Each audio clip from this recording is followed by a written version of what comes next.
Bismillahirrahmanirrahim. Alhamdulillah wa rabbil alameen. As-salatu salam ala rasulillahi sallallahu alayhi wa sallam. Halin wa salim bikum. Anjarama to my full community and all the brothers and sisters everywhere you may be. And salam muhabban uh, to all my brothers and sisters. Kuli Makan. Okay, my brothers and sisters, today I'm going to have a kind of different topic, but it falls in line with the with Black History Month, and why this is important in a sense because we have to talk about an issue that is talked about but not handled correctly, and you see some African American and African press or YouTubers, whatever, they handle the situation in such a way they don't get deep into it, but it gets very emotional. And this is a problem that we have. And so anyway, I wanted to tackle this issue because it's on everybody's mind. Now we have a lot of African Americans who are now come to the continent.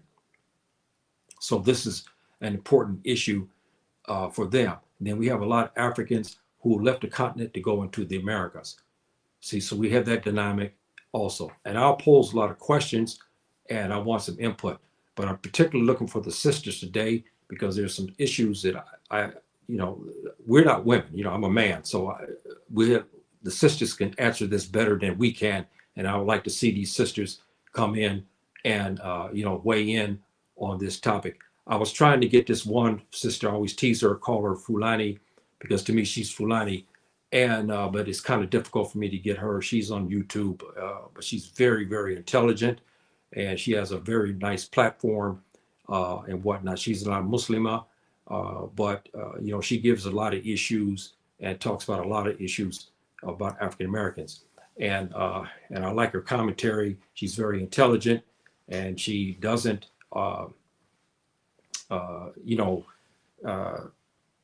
she doesn't mix her words very well, and she talks very, very intelligently, and that's what we want to see out of our sisters today. So let's see who we have here. We have, how you doing, my dear brother? Thank you very much, my dear brother, for showing up today. Wa alaikum salam anjarama. Thank you very much. And we have our brother here. Wa alaikum salam rahmatullah katu. Thank you, my dear brothers, both for showing up and those who show up in the future. And, let's get started on this. I know it's a weekday and a work day for most people, especially in the West. I understand that. And those here on the continent, we're winding down on our jobs, so we're probably home, and others is real late at night. So we'll get into this here. Over the years, I've seen a dynamic that has happened, that's taken place. We have the African Americans coming to the continent. We have the Africans coming to the Americas. And we have some problems that have arisen and developed, and we don't really talk about them as much. And I'm going to put some issues out.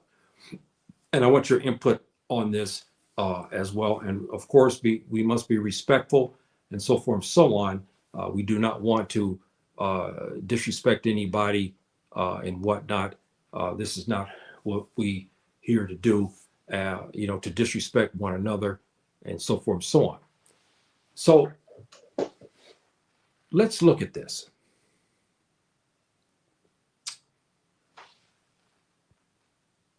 The relations between African American men and the African woman.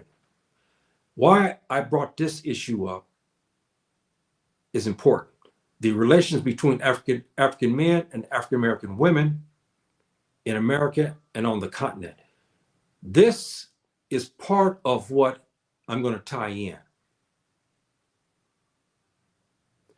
And we have many African American pundits who weigh in on such an issue, and they over the years, I've seen a divorce from the African culture, which to me it's asinine, because all of their continents, their body, their color, their linguistic ways of speaking, all this points to the continent, but they are showing that they don't belong to the continent. And then while inside America, they claim that they are American because by birth, yes. But the Tuba has still never accepted them as Americans and always trying to find ways to take their citizenship from them. And by showing that they're second-class citizens. So the relationships between African-American men and African women, this is part of this. Because as we come to the continent, we have relationships with our African brothers and sisters. When the Africans come over, mainly from West Africa, they come over to the Americas, to America in particular, they have to deal with African Americans, men and women. But we start to see a dynamic. We're going to cover about this. We're starting to see something that's developing. And I'm going to get into that. But right now, I want to put this picture in your mind about the African American culture. Is the African American culture, as I stated, is African American culture African culture? If it is, then what constitutes this? If it's not part of the African culture, why you say that also? So you guys chime in on this in the chat, and I'll pull it up, and then give me something, back up your play. We don't want emotional. We will have no profanity and disrespect, especially when our sisters come on. If their sisters do show up today, please be respectful towards them. We're African people, especially my Fulani brothers. Pulaku, we have that. So hey, you got to be on your A game. And so forth. So even if she says something that's not right, because I'm going to cover some touchy issues here, brothers and sisters. I mean, some very touchy issues and so forth and so on. Now, the saga between African Americans and Africans is growing louder. Deep divisions have surfaced. And why is this phenomenon occurring? I'll give you an example of this. We have African American culture. We have a Black History Month in the United States. We have African Americans who are proclaiming they want a big piece of the American pie. They want to be treated as Americans. They want to be regarded as Americans, not as African American, but as Americans. They want to walk the streets like the Tuba American does without being hassled. They want to go into McDonald's. They want to go into Kmart and all facilities like the Tuba does without being hassled. They want to be first fired and last hired. They want all the things that the Tuba American already have. And the Tuba Americans are not ready to give that up to you yet. After 400 years of being in the continent, being in the Americas, they still do not want to give you the things I just said. They won't give you peace of mind. They said they don't want you walking down the street unless you are molested by a roving Tuba policeman. They want you put in the justice administration of justice where the system is crooked. They want to force feed you their types of food that still, after 400 years, still don't agree with you, giving you cancer, giving you a lot of different ailments and so forth, and kills you at an early age. Then they want to cause you stress. When you say, I'm an American, they say no, they put an asterisk by it, they say you are Black American. You see this, and when you see the Japanese, the Mexicans, and everybody else, they're now classified as Americans, but you still classified as Black American or African American. All these things you want and you're not getting. The saga between the Africans and African Americans is growing louder. When our African brothers and sisters come to America, they are perplexed. They see Black folk look just like them. They wonder, okay, yes, I come here because I'm here to get a job. I'm here for education. I'm here to get away from the plight in Ghana or Nigeria or whatever situation may be. They come across Black people down the street. They don't understand it. They look at them, they see how they act, and they say, well, I don't understand what happened to them. He's the same color as me. He's from my same family. a great majority of African Americans are Nigerians. The bottom line, they're Igbo, they're Tiv, they're Hausa, they're Fulani. I mean, you go all the way down the line. And Nigeria plays a big part in the DNA makeup of African Americans. If you're Hausa or Fulani, and so forth and so on. I'll get into my history here, inshallah ta'ala, about this issue as well, because I'm going to tie in my mother and my father. I did something before about my family, but now I'm going to get into DNA deep and talk about this. But we have our brothers come to the Americas. They start to see African Americans, how they act. And then when the African Americans interact with our African brothers from Ghana, or our African brothers from the Gambia, or from Senegal, or from Cote d'Ivoire, or from Togo, or Benin, or whatever situation may be, they kind of discriminate against them. See, we see this. Then on the other side, we have the African American sister. The African American sister sees the African man, and let's face it, that's why I want some sisters here today to discuss this. The African American sisters, as a general rule, are not attracted to African men from the continent. And they hold a special hatred towards African women. When the African woman comes over to the Americas, they marry African American men a lot. And we have African American women are up in arms, as the same as they are when they marry Tubab American women. See? And so now we go back to the African side. Our African brothers from Nigeria are looking at the African Americans and they say, you guys talk funny. You talk like a Tubab. You act like a Tubab. You have names of a Tubab. You don't have African names anymore. You have the names of the Tubab. This is what they say. Then they listen to you speak. They hear it when their back is turned towards you and they hear you in the back talking in English. They know you are a Black African man. Even you're speaking English because by the accent. Yet and still, if this brother from Nigeria approaches two African Americans, especially my generation, they won't be, they'll be looked at funnily, and it's a discriminatory action. Now we go back to the other part.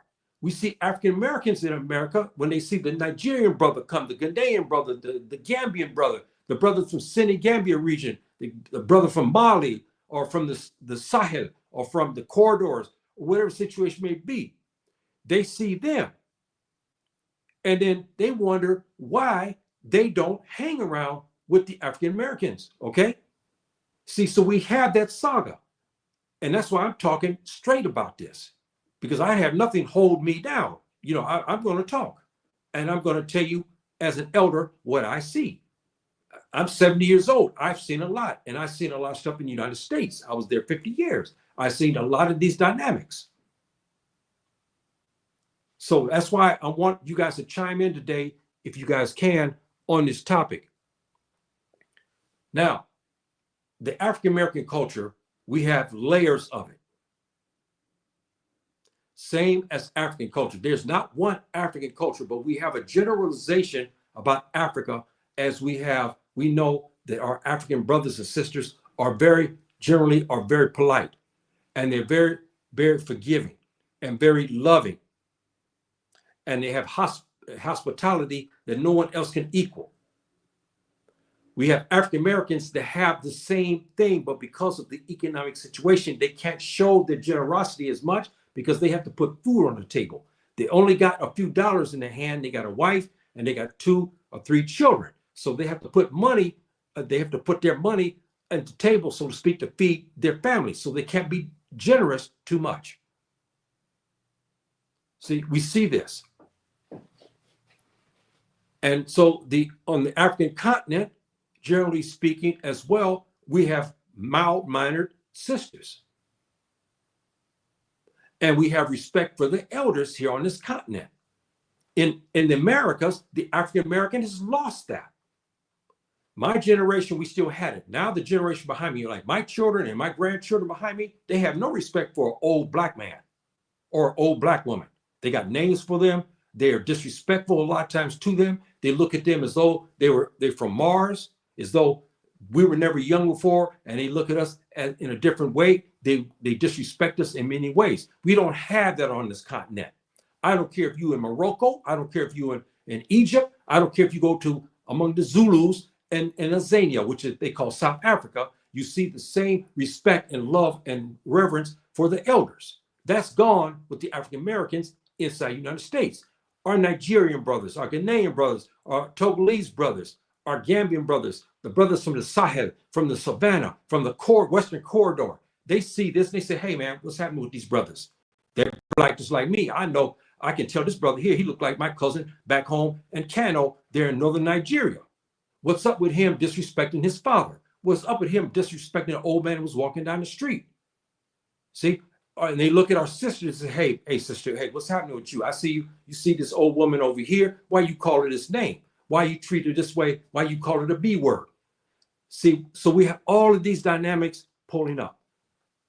And let me see here. We got, how you doing, my dear sister? Thank you very much for showing up, my dear cousin. Thank you very much for showing up. And I hope you can chime in on this because she's in my generation. This is my cousin. And we talk frequently about these issues like this because it's a very important issue and whatnot. Which culture is greater influence of the world stage today? You guys think about this. Be honest. Which culture? Is the African culture, the general African culture, is it very popular among the Europeans and the Asians, the Eastern Europeans, the South Americans? Or is the African American culture? What do you think about that, brothers and sisters? Let me chime in on this. In my generation, we had some influences. In today's generation, my children and my grandchildren, it's African American culture. Remember, you heard me say this for weeks. We all know this. I don't care if you go to Japan, you're going to see Japanese rapping. I don't care if you go to Mexico. I don't care if you go to Bolivia or to Colombia or you go to China. I don't care if you go to Malaysia. You'll find Russia. You'll find people rapping and gangster rapping. Huh? We have to tell the truth. That subculture has influenced the world. Second part to that are African American sisters, actresses that show their hairstyles, they show their clothing styles and their attitudes and the way they act. That culture is being permeated here on the continent as well. See, so in my estimation, the African American culture, the subculture, and the young generation is more popular and more worldwide stage. When you talk to people, athletes, talking about, I don't care if you go to South Korea, you mentioned the name Michael Jordan. Everybody knows who he is. Or Muhammad Ali, Rahimullah, he's dead now. But you see the picture, everybody knows who these people are. African Americans. You name off rap groups and gangster rap groups. You go to Japan and many of the young people, even though they can't speak English very well, but they can tell you the name of the rap groups. Huh? You go to Russia, Russia got rap bars in Russia and Moscow. I seen the things over in YouTube. I was shocked. Even 5-6 years ago, I saw they hiring brothers come over from LA, from Las Vegas, and going to Russia to rap. And I saw the brother, he had 13 Russian women around him.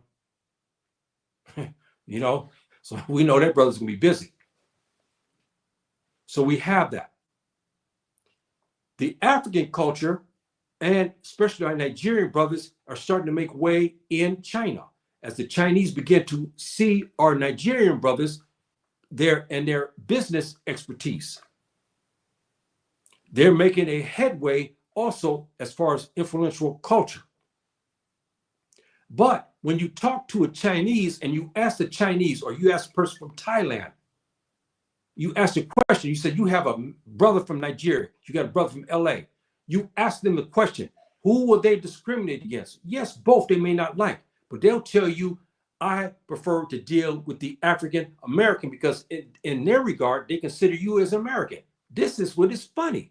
The Tubac American doesn't consider you American, but you go to China, the China regards you as American.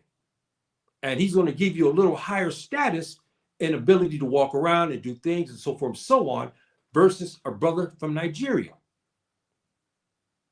See? So we have to see that. We understand that there's a general African culture, but a broader culture of ethnic groups. We have different cultures in Africa. Okay, just like language and dialects. We got many. But there's a central theme of African culture, which is respect for elders, forgiveness, Mbutu. There's a Zulu word we have for that, and we have a word even in the Fulfulde language and so forth. So we have this type of thing that we have for us and whatnot. We have this not the same. That's right. Our brother here said it is not the same. That's right. And let me ask you something, my dear brother. Explain to us why you feel the way you feel. Go ahead and let it out. Why you feel that the cultures are not the same. Let us know what you feel about that. So we have that. Now, we talk about this and we look at in the younger generation and whatnot. The African American culture is part of African culture, but it's slipping away. As we see the Black History Month is focused upon certain aspects, and they go away from Africa. Yet and still, you have many prominent African Americans who are trying to come back to Africa. They are not mentioned, like Martin R. Delaney, who wrote a book called it's called A Search for a Place. He came to Nigeria and present-day Nigeria and present-day Togo looking for a place so African Americans can escape the United States. The African American culture now has been diffused where everybody believes the African American culture is song and dance, rapping, gangster culture, okay? And bad attitudes among women and all that. This is the African American culture that is being exported around the world. While the young generation, they may see that, but they're influenced by the rap groups and the songs and the dance. It's complex. The African American dance and African American music is related to Africa. It's not related to Europeans. Look at the Tubac American and look at the African American. Look at their music. I was there 50 years. I'm telling you right now, there's a big difference. And you African Americans there who are in the chat or listening to this, you know that and I know that. We had our, even way back in the 70s when this started to pop up, we had our own stations because we wanted to listen to our own brothers and sisters talk. In those days, we didn't have the heavy rap, but we had James Brown, we had Curtis Mayfield, we had a lot of who were the pre-rappers, but they didn't go after the woman like they do today. But those brothers, like James Brown, he had this one famous song, "Say It Loud, I'm Black, I'm Proud," all this kind of stuff.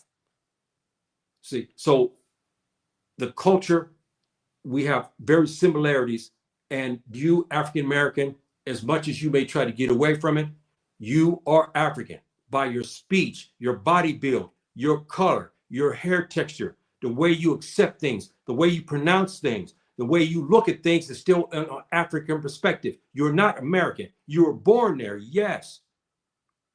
And yes, you've adopted many Tubac culture, and the Tubac is taken from the African American, their culture as well, in words and so forth. But when it gets down to music and song and dance, we had this. We're not like the Tubac. That's a true fact.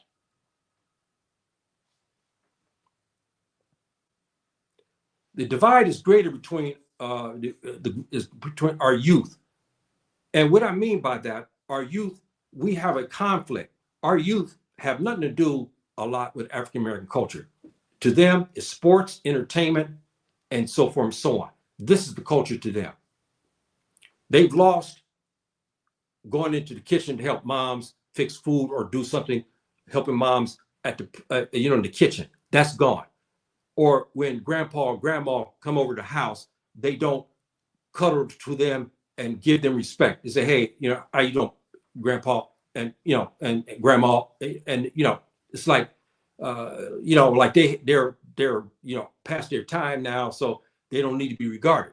We see these influences. And like we say here, the rap culture is a big thing among the youth.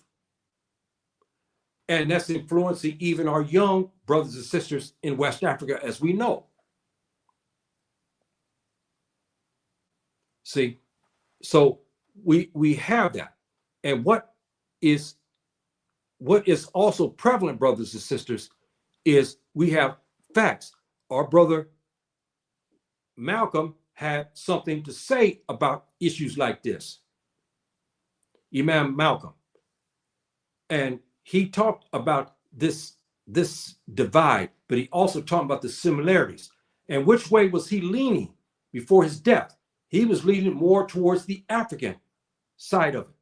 When he made that speech over in New York City, when he declared, at first they were calling themselves Negro and so forth and so forth. But this speech he said, when he was talking about, if I'm an American, you wouldn't be doing this to me. If I'm American, you wouldn't be doing that to me, and so forth. And he kept saying things about racism and so forth. And he said, I'm a black man. This is one of the first of earliest African Americans who ever talked this way. Most African Americans at the time, look at Martin Luther King and so forth and so on, they call themselves Negro, or they colored folk. Malcolm got in the speech and finally said something about this issue, and he said, I'm a black man. See, so that is something. And he was being influenced greatly by our black brothers, our black Arab brothers of Sudan. Like you see here, I covered this 3 years ago. I was going to do it, but I decided I'm not going to do it again. I kind of weighed about it. It's very taxing because it was a lot of research. It was a long program. I talked about our brother and so forth. In his later years, that this is not talked about, but his later years, he was influenced by the Afro Arabs. There's no doubt about it. And the grandson of our famous Sheikh Hassan, who's right here, this Hassan here, is in the white turban and so forth, was a great influence to Imam Malcolm. And they began to shape him and mold him and so forth and so on. And you got to understand something too. In this time when Brother Malcolm, Malcolm X, Imam Malcolm, as we understand him to be Al-Hajj, was going through quite a bit. The Afro Arabs were helping him a lot. That's not talked about much. And one of his closest associates, many of you don't want to discuss this. Many of you don't even know about this. Many of you probably don't even want to know about it. One of the more harshest, more ardent black nationalists was a Japanese woman. Yes, sir, Reed, brothers and sisters, you heard me right. She was close to Malcolm, Imam Malcolm. And matter of fact, the true story, when our brother was assassinated, it was her who ran to him first. They don't show that in the movies. They don't talk about that in the movies. They don't talk about the Afro Arabs. Sheikh Hassan here stayed with Malcolm's family after he was assassinated for 1 year to make sure that they were okay. They don't talk about that. The person who gave him janazah, meaning the Muslim prayer, was an Afro American. It was an Afro Arab. When the African Americans didn't want to do it, they were scared. The Afro Arabs stepped up to the plate and gave the what you call eulogy in English. We call it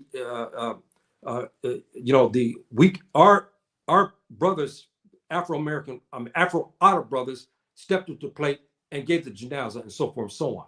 When he was getting educated, he was getting turned around to be African, not just black anymore, but African and Muslim. It was the Afro Arabs who trained him.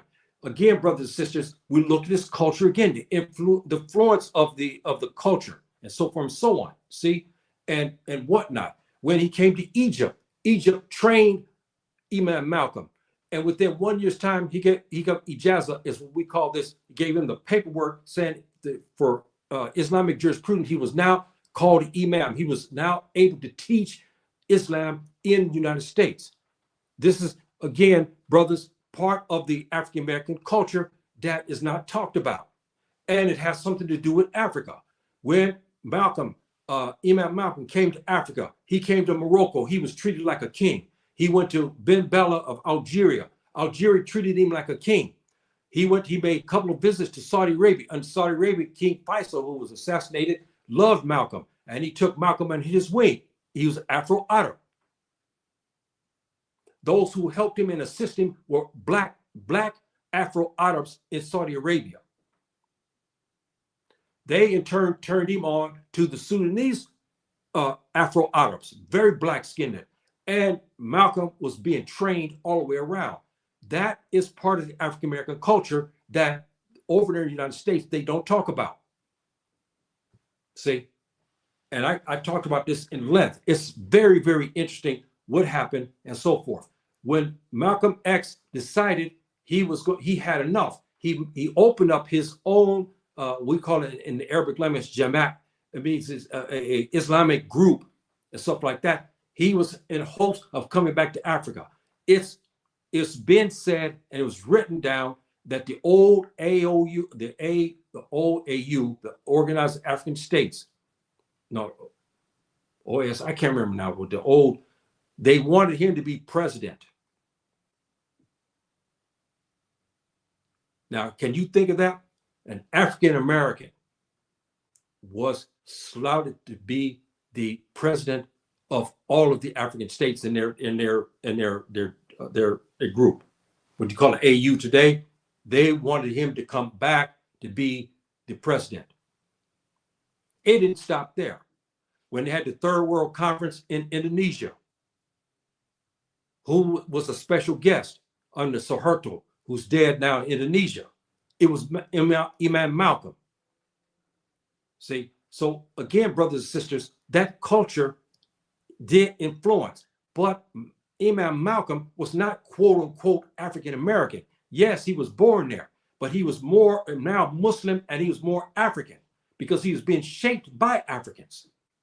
His first stages of development, yes, the African American was training him, getting him, and he had his intelligence. But when he came into the right Islam, he got around the right Muslims, his knowledge took off.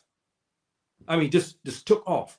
And he was more powerful, and world leaders in Asia, in Africa, all loved and respected. So I'm giving you that, brothers and sisters, because I want to show you the culture and how the culture is the African American culture and what has happened.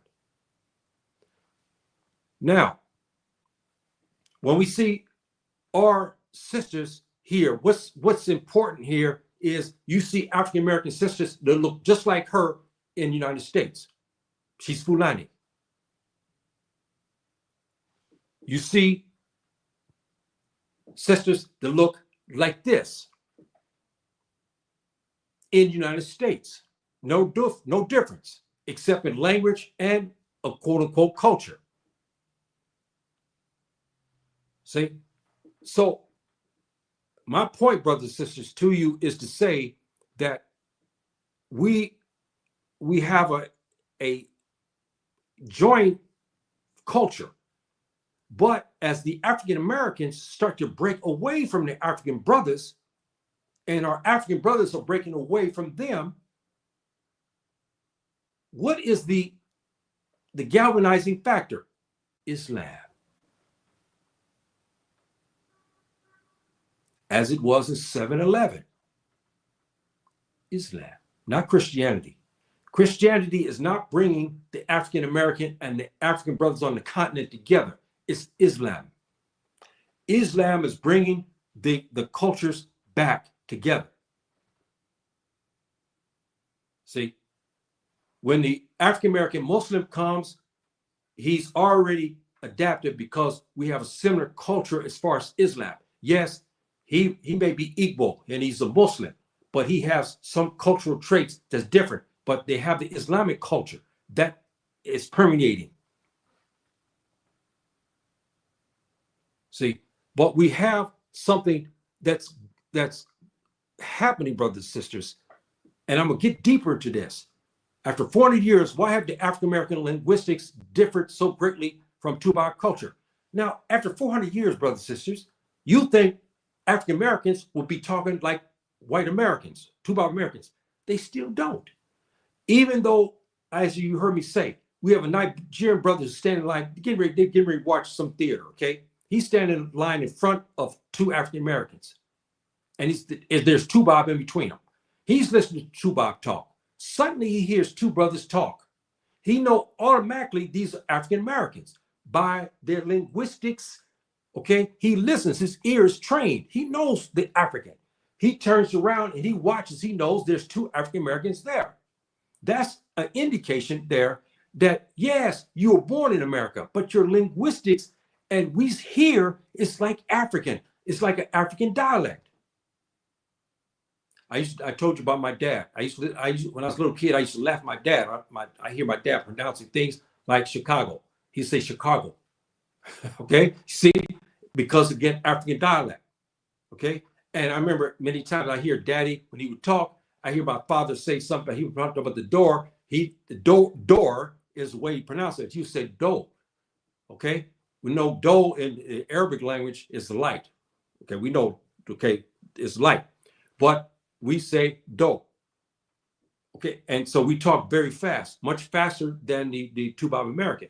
These all coming from African culture, and we don't want to acknowledge that. See, so this is, do we still, and I speak with this, not an accident. I don't know how to, excuse me for that bad English. It's the accent. Yes, we still have that accent. Now, brothers and sisters, let's get into something very deep.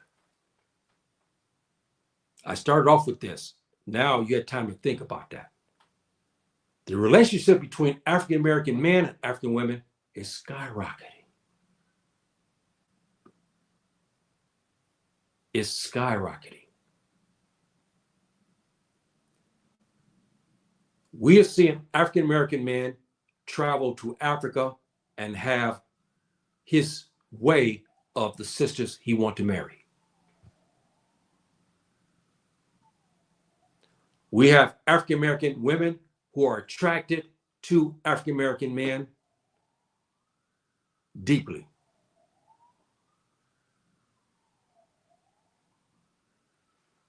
The relationship between the African men and African American women are, you'll hear now and then a Nigerian brother took an African American wife. You hear a Ghanaian take an African American wife. You'll hear now and then. But here on this continent, brothers and sisters, okay, on this continent, we see something, what we have been taught.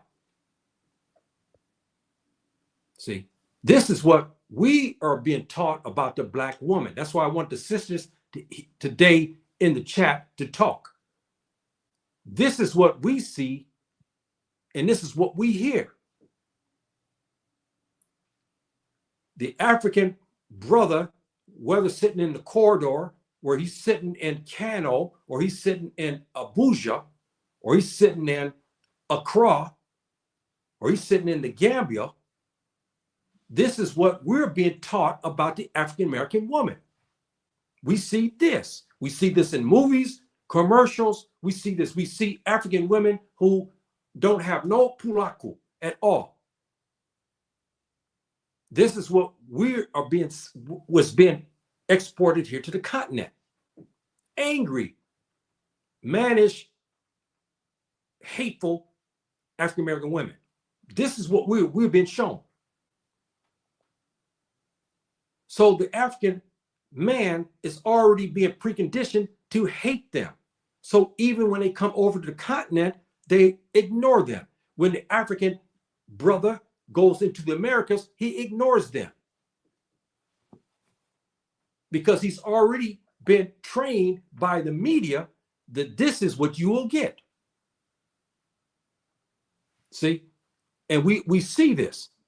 And we see many of the movies. We see this type of attitude. We see a woman who we think is Fulani. We say, hey, man, this got to be Fulani's sister because she looked like Fulani. But we see these attitudes. She has no pulako. We see this type of attitude like this, what has been exported here to the continent. So the relationship between the African man and the African American woman is slow. It's slow and it's low. See? And we get all the sitcoms and we see this. Because we have been trained here on the continent to see them in this fashion. And it doesn't help when we have reports from the Gambia of what has happened there. I got relatives in the Gambia, and they told me, and I told you what happened. When I came in Ghana in 2000, I saw firsthand. I told you what happened here a number of 5-6 years ago at a slave castle. Our African-American sisters, maladjusted. I don't think they meant any harm, but they did harm themselves and the Africans and our ancestors who were taken as slaves. They went on top of the castle, and it was 5 or 6 of them. They did a booty dance, and it's recorded. I don't know if you guys remember that. I talked about that a couple of weeks ago. A couple of people say, yeah, they remember. They saw the video. It went viral everywhere. And man, oh man, was a brainstorm something. In the Gambia, approximately 6-7 years ago, there was an African-American sister, nice looking sister, very brilliant young sister. She was very upset because there in the Gambian men were not really paying attention to her. She's a beautiful African-American woman. She saw African-American men in the Gambia going to the Gambian sisters and leaving African-American ladies alone. So she took to YouTube and began to denounce African women. And I got in the middle of this, where I was trying to get peace, to ask for forgiveness from our African brothers and sisters. Please forgive our African Americans, because you have to understand what's happened to them in the 400 years. They haven't been trained in Pulaco. They don't have that yet. They lost that. It was taken from them. So when they come over to the continent, we have to have patience. That's what I was begging our brothers and sisters here on the continent to do. And she got on airways and she tore the African woman up, and it was wrong. It was wrong what she done. She regretted it later, but she had to leave to go to another African state because her life was in danger. See, so we are starting to see this. I'm gonna get to you guys in a minute. To hold it for a second, brothers and sisters, please. Let me get into that. Now, let's look at the other side of this. The African American who has been dealing with this in America. He's been dealing with that in America. He's been accustomed to doing this in America. He finally now had enough in LA, in San Jose, in Dallas, in Fort Worth, Texas, in New York, in Washington, D.C., Mobile, Alabama. He comes to the continent and he sees sisters like this. He sees other Fulani sisters like this, with the beauty and the attitude to match their beauty.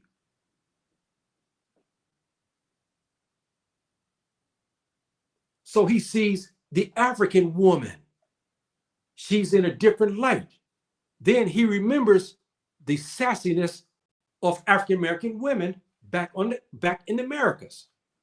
Beautiful as they are, but their beauty is overshadowed by their attitudes. This is what I'm talking about, brothers and sisters. Why this divide is so great now between the African American, especially the African man, period, are not attracted generally to the African American woman because of attitude. Some African American women say it's because of color. That's almost a joke. You come to Africa, everybody's black. They come in different shades of colors like we have African Americans, but it's not the thing color. It's this is what turns them off. It's this which turned the African American off. The African man, this is what has turned him off. Not the color and her hair texture, what some African American women are saying today. It's not that, it's the attitude. Let's get to some of our guests here. my dear brother, please greet our brothers and sisters here. We're African people, irrespective of you African American or whatever. You give your greetings, my dear brother, please. Thank you. Even if it's in English or whatever, or in Hebrew, whatever language you want to give, but give your greetings because we're African people and I'm your elder. Latino is not black, but my kids, okay, are mixed. Yes, we have that. But that's an issue. I wanted to tackle that perhaps another time. But since our dear brother brought this up, what is the drawing line? Because we have African American, black nationalist pundits are talking a lot. They're telling a brother, don't go to the woman, to the white woman, quote unquote. Don't go to the Asian woman. Don't go to the Latinas. Don't go to them. You go straight to the African American. This what we hear. We have one prominent, Dr. Omar. I'm not trying to shame him or nothing like that. Please don't. That's not what I'm trying to do. Our brother is a staunch black nationalist, no doubt. What I differ with him and some others is this. What constitutes him for him to say that this black man in America can marry somebody? We have Afro Latinos. They came from the same slave ships as we did. The difference is they went further south. Our slave ships came to America. The slave ships went into Mexico, Central America, and South America, and they began to speak Spanish. But they Afro Latinos. Can we marry them? See, this is a big issue. We have in Asia, we have a black population in Asia as well, and in India, they're black people, they're Africans, but they again traveled thousands of years ago into these areas. Can we marry them? See, so when you talk about you can't marry somebody because they don't have enough black blood, so what is constituting a black person? See, this is what we talk about. And when we make this issue, according to what he may say, how about this Fulani sister? She's a light-skinned black. Can we marry her?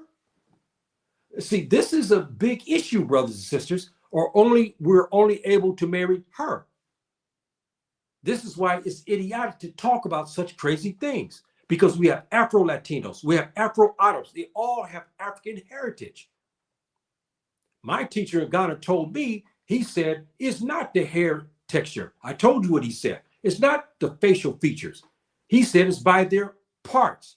Talking about genitalia. He said, did you go by that? That's who you marry. Meaning, not in a nasty sexual content, but he's trying to say that the African heritage is permeating everywhere. If she has this African heritage, she's eligible to be married. But our African American brothers and sisters who are nationalists said no. So when we look at him, I'll ask, can African American man marry her? Or her? This is why I say, brothers and sisters, this is a very, very, very sensitive topic. And our brother here brought up this issue here, the mixed kids. He's got Afro-Latino children. Can my grandson marry his daughter? But according to Dr. Omar, see, that's ineligible because he said they're not really black people. Wait a minute. But when you pull up their DNA, you'll find, yes, you'll find the Hispanic, but you're going to find that the West African bloodline is there too. You're going to find a EM series from them. You'll find either Fulani blood, you'll find them with Igbo or Mende or Mandinka in particular, especially that. See? And they mix with Spanish and so forth and so on. It's a very, very touchy issue, brothers and sisters, very touchy. And do not listen to Beethoven, but they will tell you he's black. Yeah, okay. Now, my dear brother, we're talking about the issue. Now, we don't get into that. So stay on the topic line. We're not going to talk about Beethoven and all those homosexuals, about the people. I don't care about what they were doing in the Dark Ages and all that. We're not here to talk about them. So please stay onto the thing.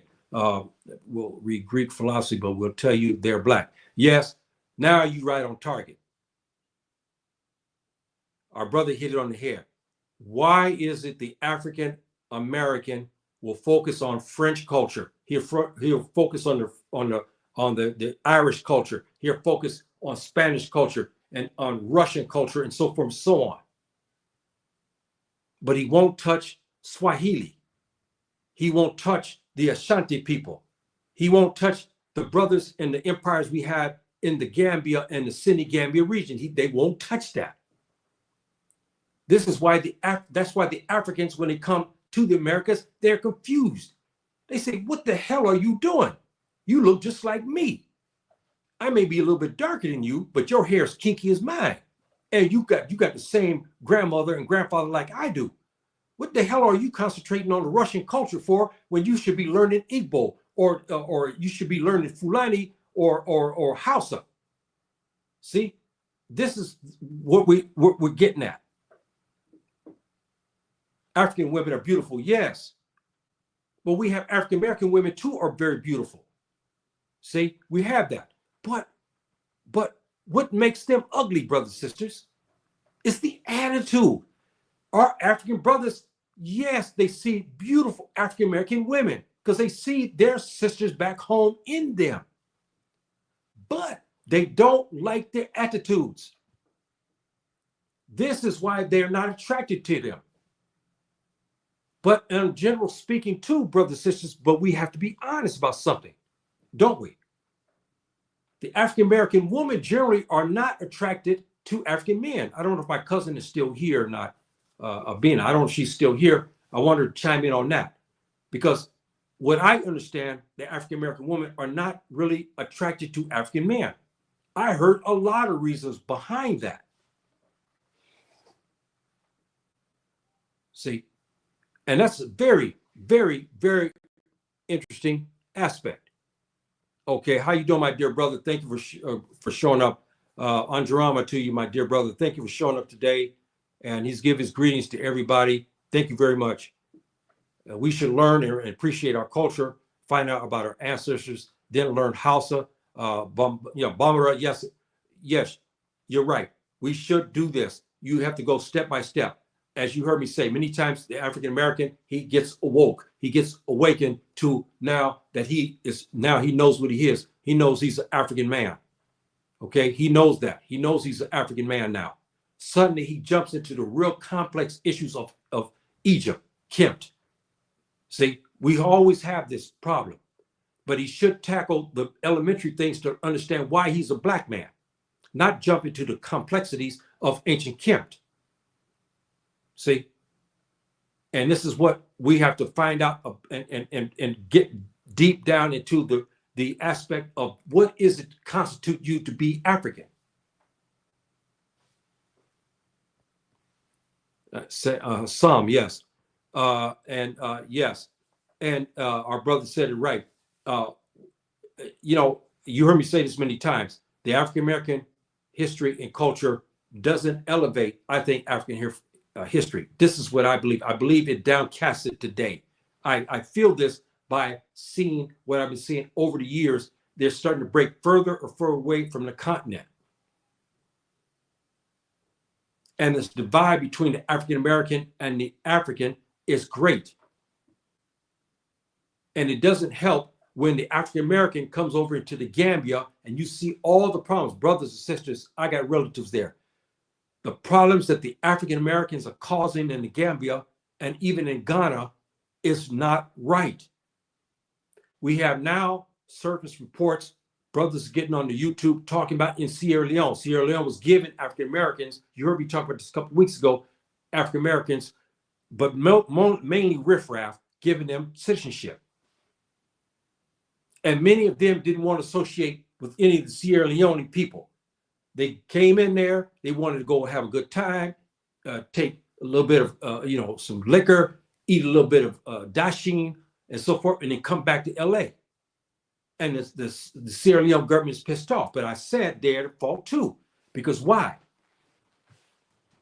The Americans told them to promote the riffraff coming out of the United States. These African Americans are African by default. They have nothing to do with Africa. They're by default, by heritage. They have nothing to do with Africa. They come to Africa only as a vacation tool. to have a piece of paper say, hey, guess what? Oh, man, guess what? I just got my Sierra Leone passport. I'm this and that. And he comes back to LA. See? And we have too many, 90% of African Americans come to West Africa. They live in their own communities.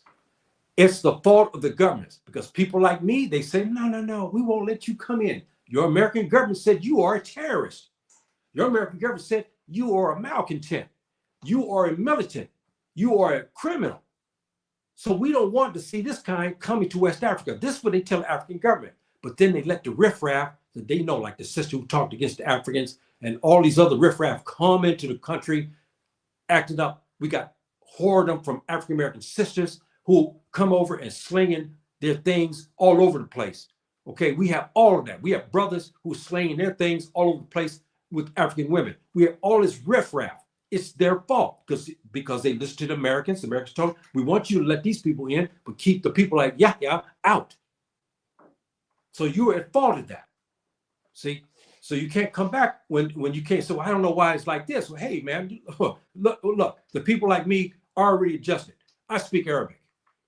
I'm African. I take straight on out. And I'm Fulani. I'm Muslim.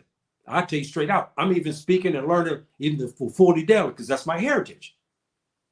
Yet and still, I got heritage of Sierra Leone. I told you what happened. The prominent, I can't give his name. I don't want to shame him. Big time attorney, okay, over in Sierra Leone.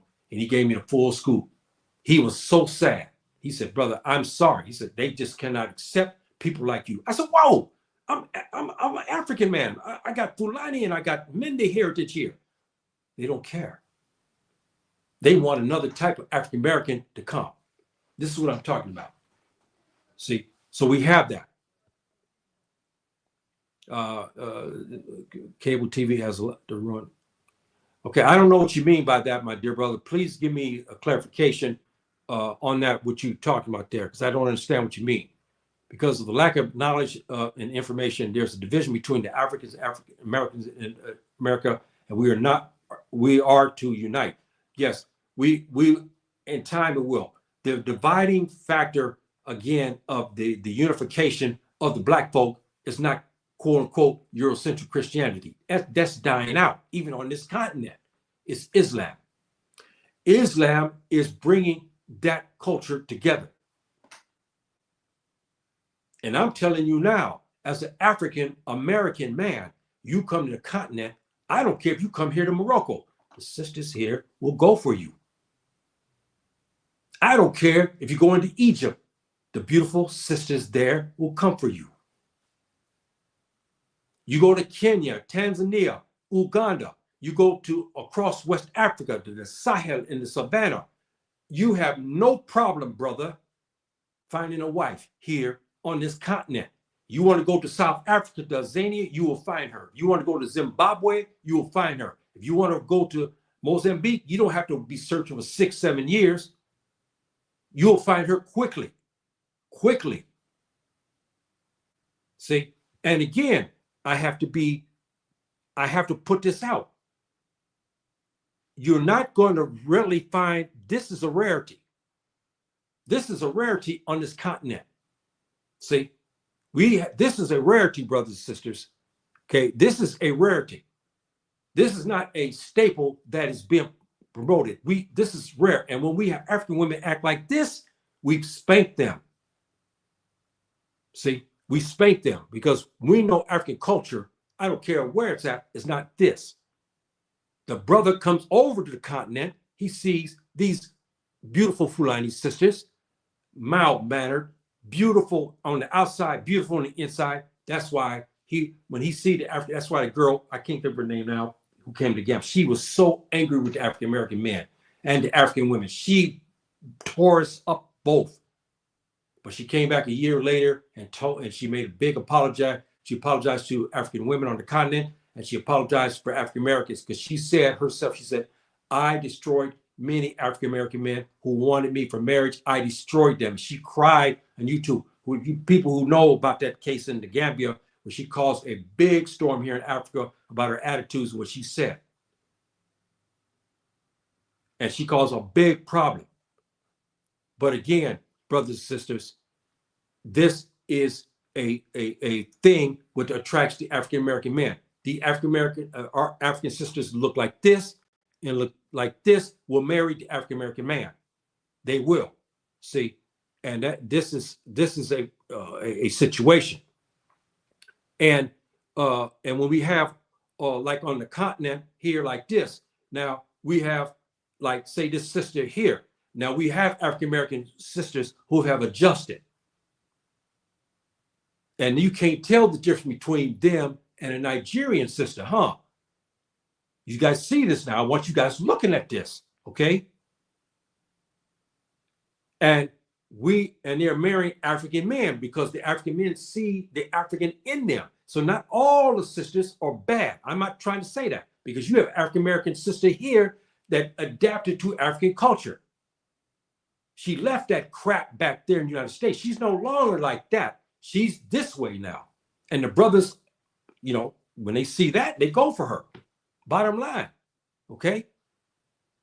So we're starting to have these situations to pop up. We have African men finding African American sisters like this who have adjusted, who are now African. They marry them. So again, it's not the color. It's not because we're black here on this continent.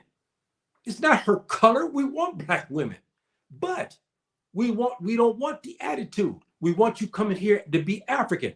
The African American sisters like this finding African husbands, and they're getting it.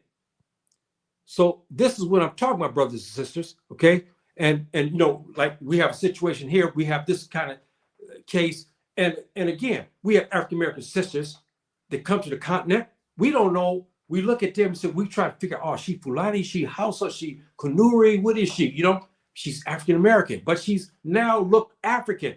We tried to figure her out. We look at her, we see now she's an African woman in her continence and the way she act and the way she even move and everything else. So we be looking, man, is she Fulani? Is she Hausa? Is she Kanuri? What is she? We be asking questions. Then we find out from her African husband, she's American, African American. See, so we have that, brothers and sisters. We have this phenomenon. So I'm bringing these issues out. You may disagree with me. I understand that. And you know, I'm talking as elder because why? I've been living on the continent 2 decades. I live in the United States 50 years. So I have some expertise on this, and I studied this greatly. Okay, on this. Now, you know, our brother here made a good point. And we will unite and things will happen. We will go to Ghana and whatever, and you'll learn from the people. Yes. But unfortunately, they're not doing that, my dear brother. This is what is now we got one African-American woman. My cousin sent me a tape of one African-American woman in the Gambia. Now she's adapted to be Ghanaian. I think she got a citizenship now, and listen to her talk. She talked good about these issues. She talked very good. My dear brother, I think this first time, please give your greetings to everybody because we're African people and African people greet one another. So please give your greetings, my dear brother. Why is always negative talk about Black Americans? We're going to stay divided as long as it. Okay, here, if you just now showing, you need to go review my tape. We talked about the issues of what is happening. You didn't hear me talk about the African continent, and you didn't hear me talk all about what's going on in the United States.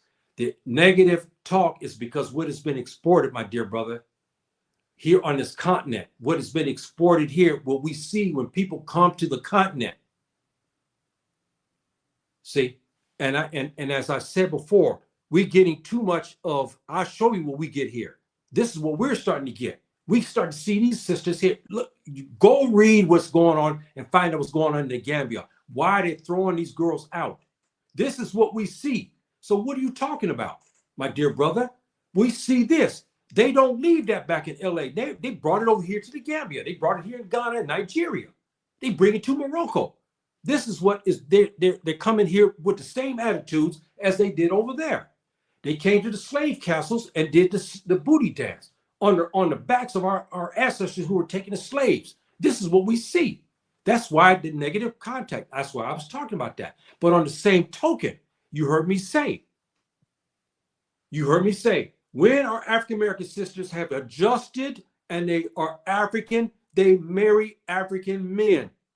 The brothers married them like this. See, she looks like an African woman, a Ghanaian or Tongolese, or, she looks like any, but she's African American. But now she's African. They will marry them, but they will not marry this. You can't ask no African to marry this. I'm sorry, brother. They just won't marry this type of woman here. They won't. So how are you going to ask? You can say, well, what is the positivity of this? We see this on TV. We see this in the movies. We see this in these sitcoms. We see this in comedy. We see all of this. And what we don't get to see is the sisters, African American sisters like this. Why aren't these girls being promoted? Why? Why is this being promoted here on the continent? Brothers and sisters, please chime in on just what I've just talked about here. Please chime in on that, because I want to hear your comments on this. Okay, our brother, he's okay. My dear brother, thank you very much. Thank you for greeting us here. Let me see where we at here. Our brother made a good comment here.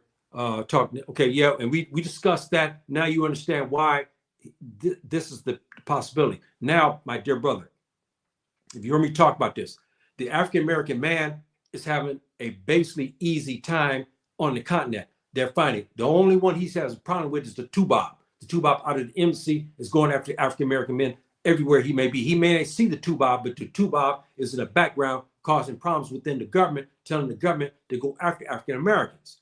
But the sisters are marrying us here, and it's no problem. See, so we don't have these problems. Basic dictated, we supposed to aspire for to believe and tell us how Black people are supposed to be in America, generally speaking. Okay, my dear brother, that's you have a culture because of you've been 400 years removed from Africa. We understand that. Just like you take Africans who left Kemet, ancient Egypt. They're not the same as when they left Kemet thousands of years ago. Are they the same now? No, they don't speak Neher no more. They don't dress in the ancient garb of Kemet anymore. They're totally different from Kemet. So when you have this drift, you're going to have that language, culture.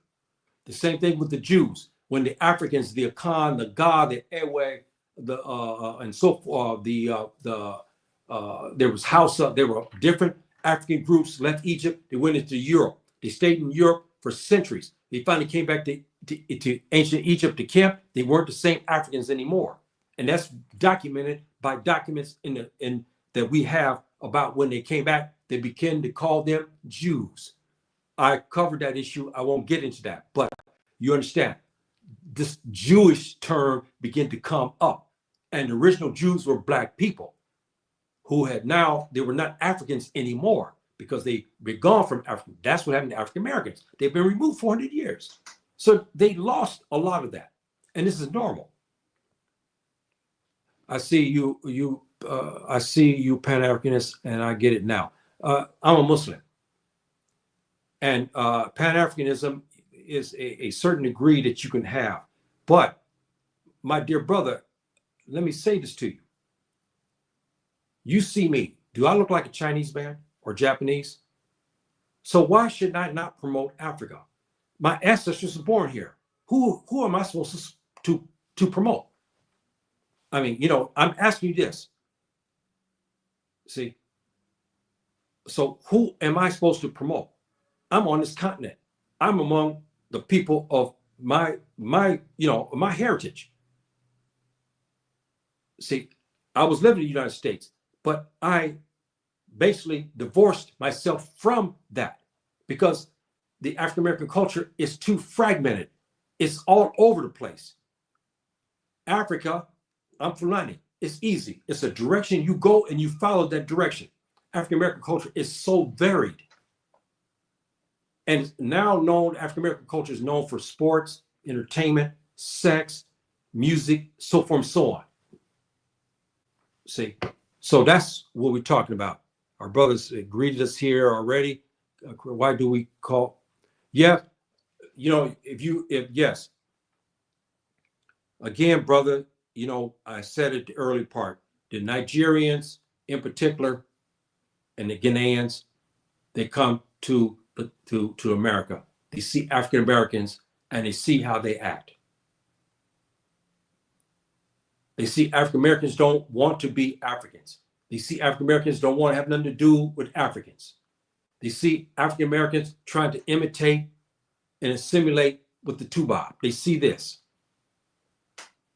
They see the way they act towards the Tubab as though they're still slaves. And they use this dreadful name to call them this. And it's wrong for them to do that. But this is what they see out of them. See, and then when they come to the continent, they come as Black Tubab.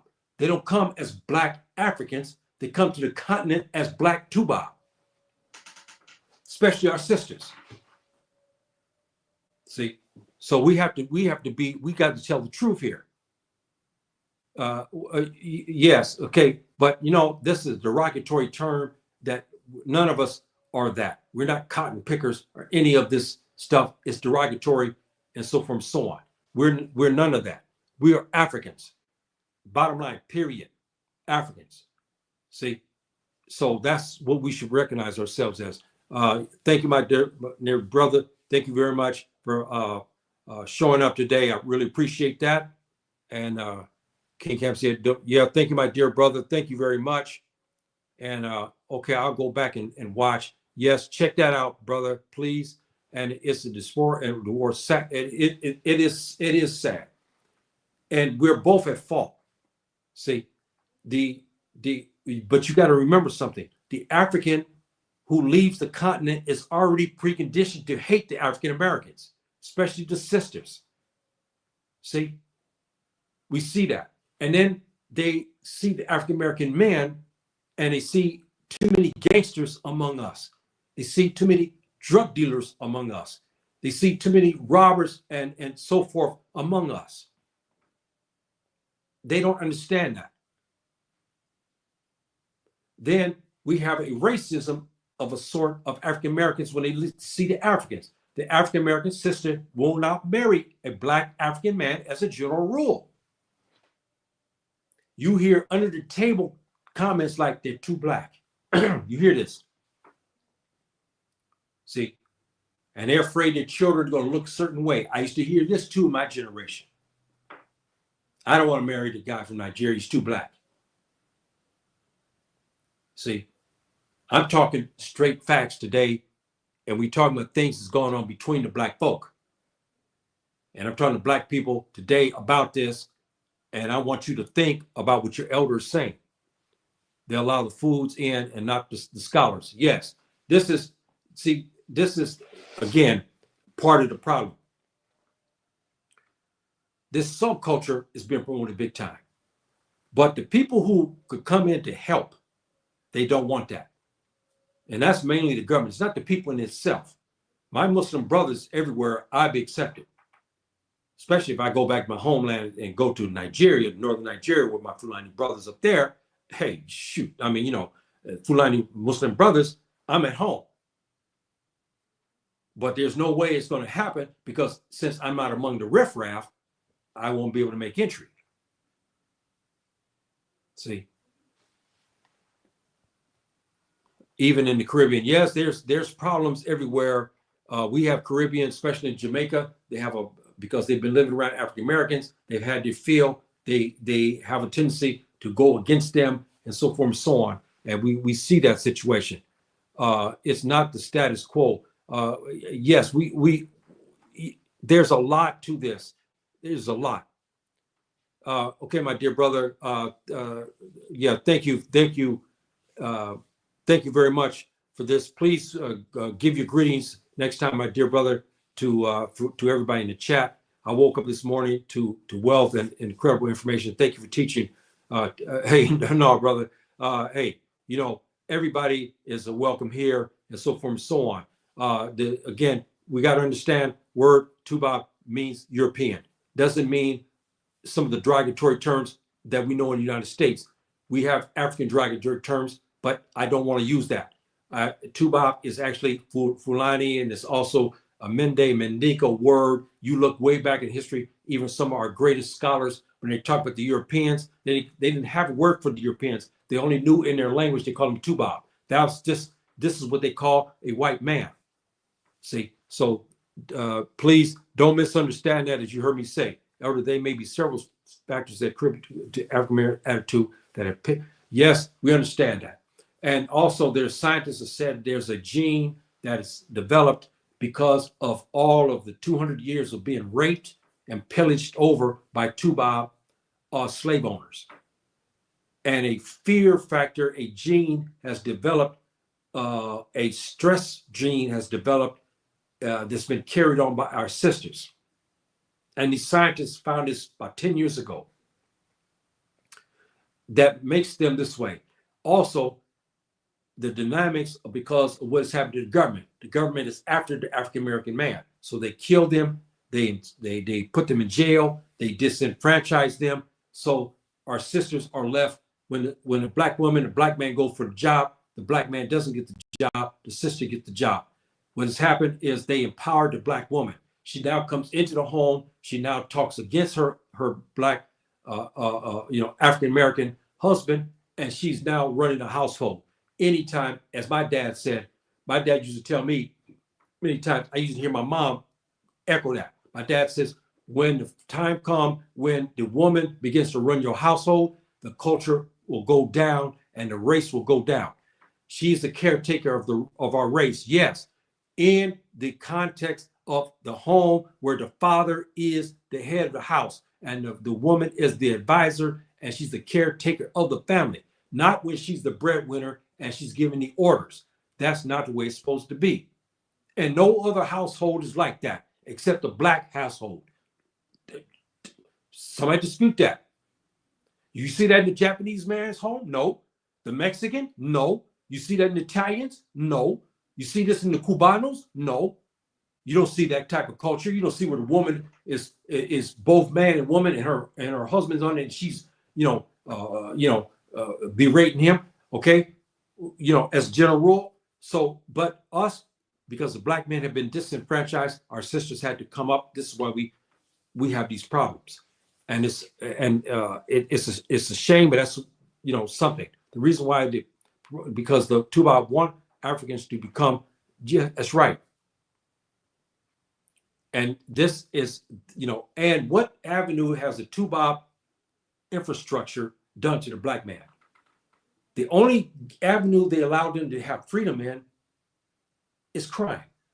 You guys think about that. If you want to sling dope, you're free to do that.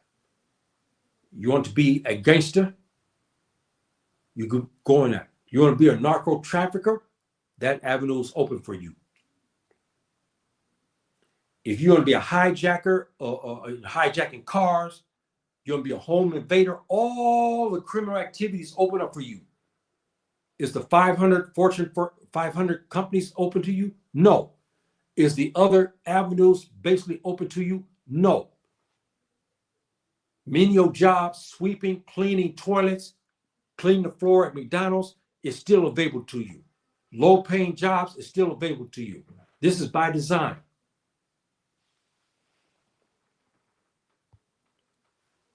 There has been several factors. Yes, there's a lot of factors in this. We understand that.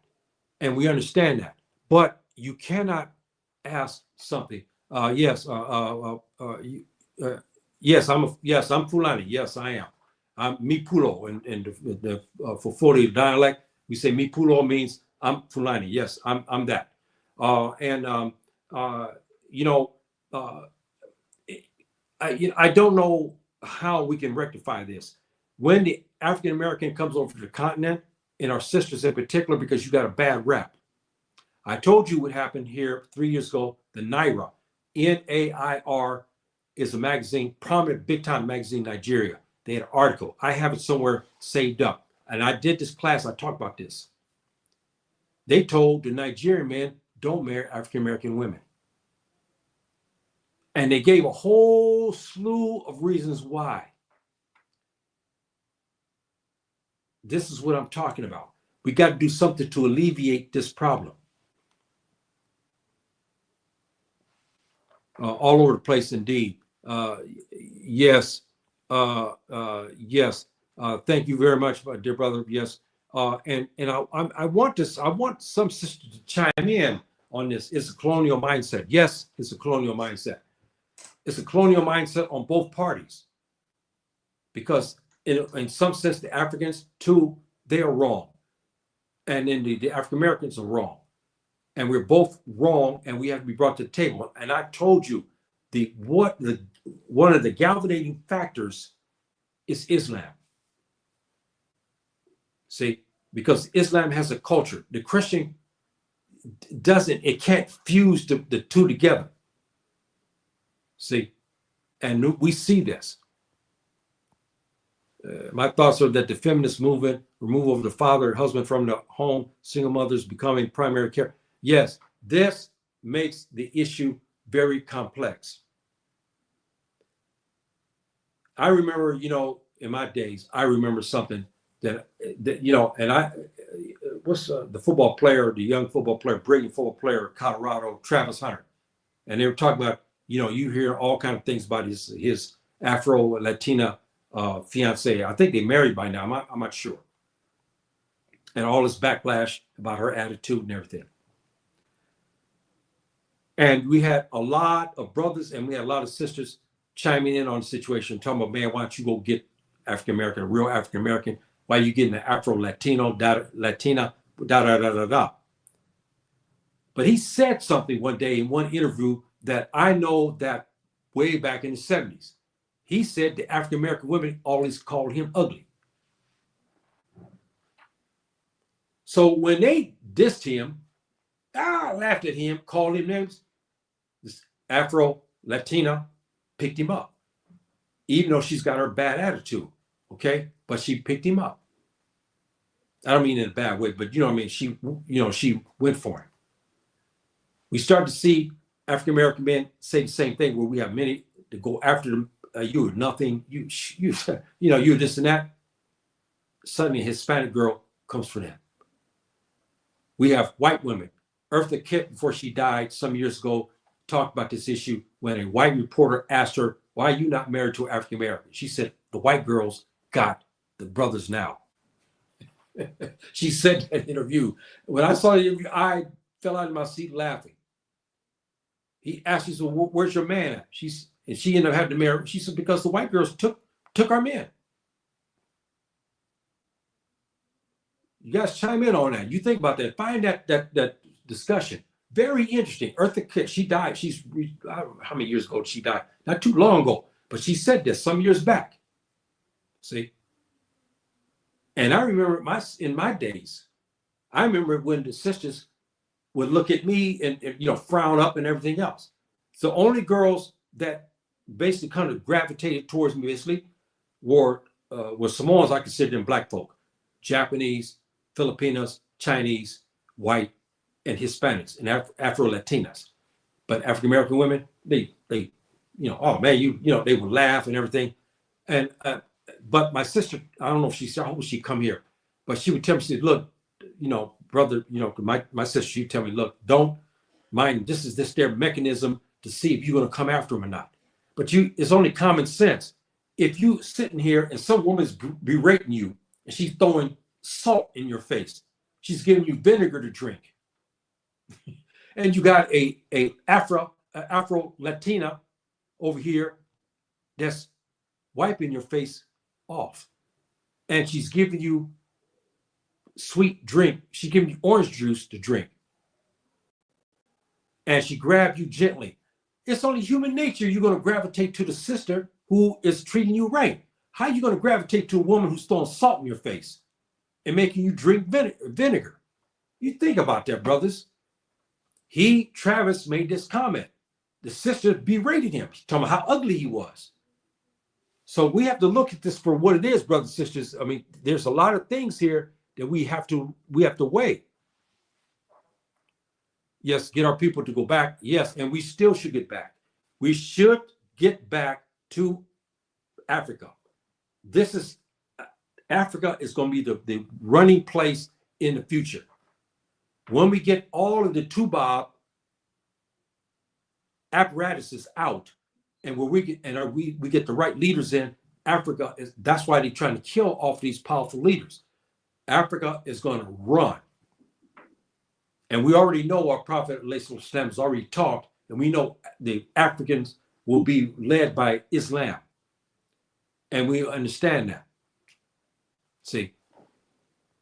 So, in a nutshell, brothers and sisters, I got to finish this up here. We talked about culture, and we talked about this. The African American subculture has influenced the Tuba in America and Europe more so effectively than the African culture.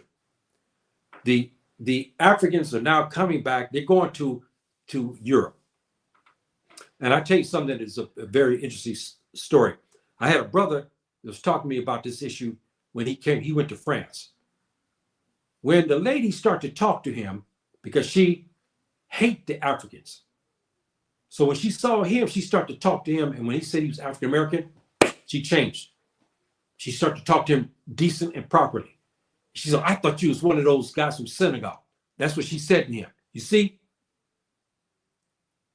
So we start to see this. Why does the other proclaim? This is, brothers and sisters, we have to be honest.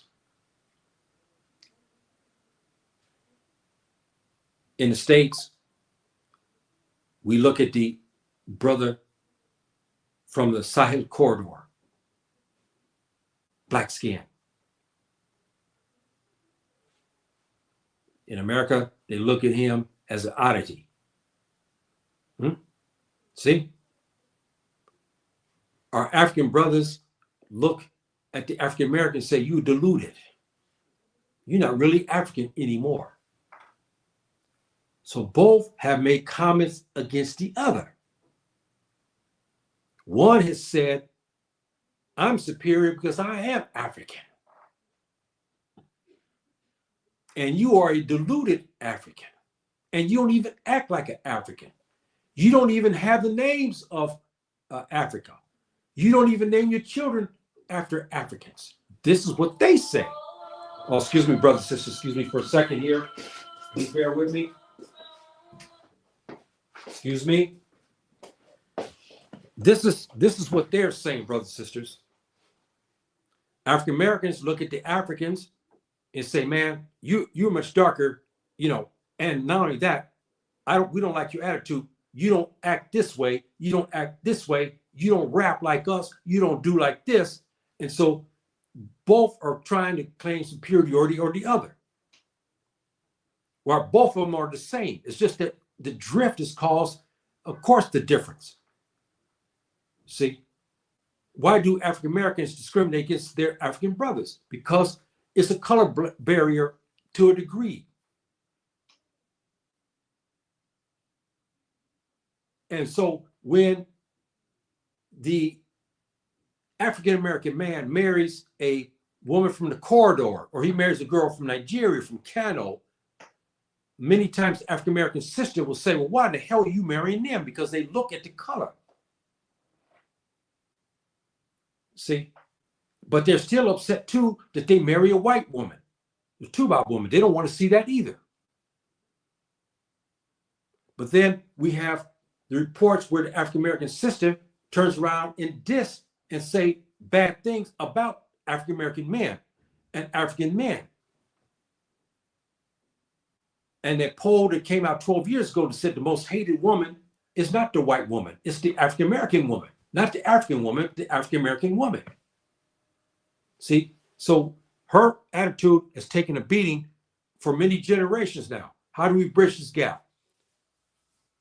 Our brother said it earlier here, we bridge the gap by education and sitting down and speaking. But the African American has to make adjustments. I don't care what you do there in the United States. Those Tuba, the infrastructure will never regard you as American. You'll always have an asterisk by that. The Mexican get his citizenship, he's an American. The Japanese get his citizenship, he's American. The German, well, he's already Tuba. But South Korean or Thai or Vietnamese or whatever, they're Americans. But they say, oh, he's African American. He's not American, he's African American. Think about that. See, so we have that divide, and I already covered this part about the Africans generally don't care for the African American women as a general rule. Okay, we got some comments here. Let me see here. What we got here? So African Marcus Garvey, yes, we covered that. And our brother says, what the difference in faiths in Africa? Well, we have Christianity, we have African religions, and we have Islam. So we have that. We got traditional African religions, of course, and then we got the Christianity, and we got Islam, and we have also Judaism, the Hebrews, the African Hebrews. We have that also in the mix here in Africa. How you doing? Please greet us the next time, my dear brother. Agreed. But many of us were taken from Spain, yes, Scotland, yes, and even already in the United States. And I see why we don't want to go back. Well, yes, but taken, yes, but you got to understand something. We're starting to see thousands and thousands of African Americans and the Caribbean Africans are coming back to the continent because they can live no more in the West. But just because they leave, they have to make adjustments. And this is what we're asking here on the continent. We don't want you to come over here as an African American. We want you to come here as an African. This is what the Africans are saying. You see, this is what you guys have to understand. And you look at the troubles in the Gambia government, and people talk about the African Americans way over here sitting in their own communities.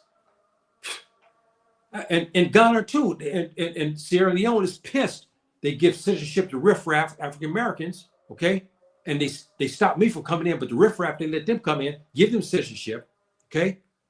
And then they come back and cry now, saying, hey man, they don't want to be Africans. They went back to the United States. So, you see what I mean? So this is a problem. And Africa is not for everybody. Just because you're African American don't mean you're African. You're African by blood and the de facto. And you have that culture there. It's best for you to stay in the United States. True.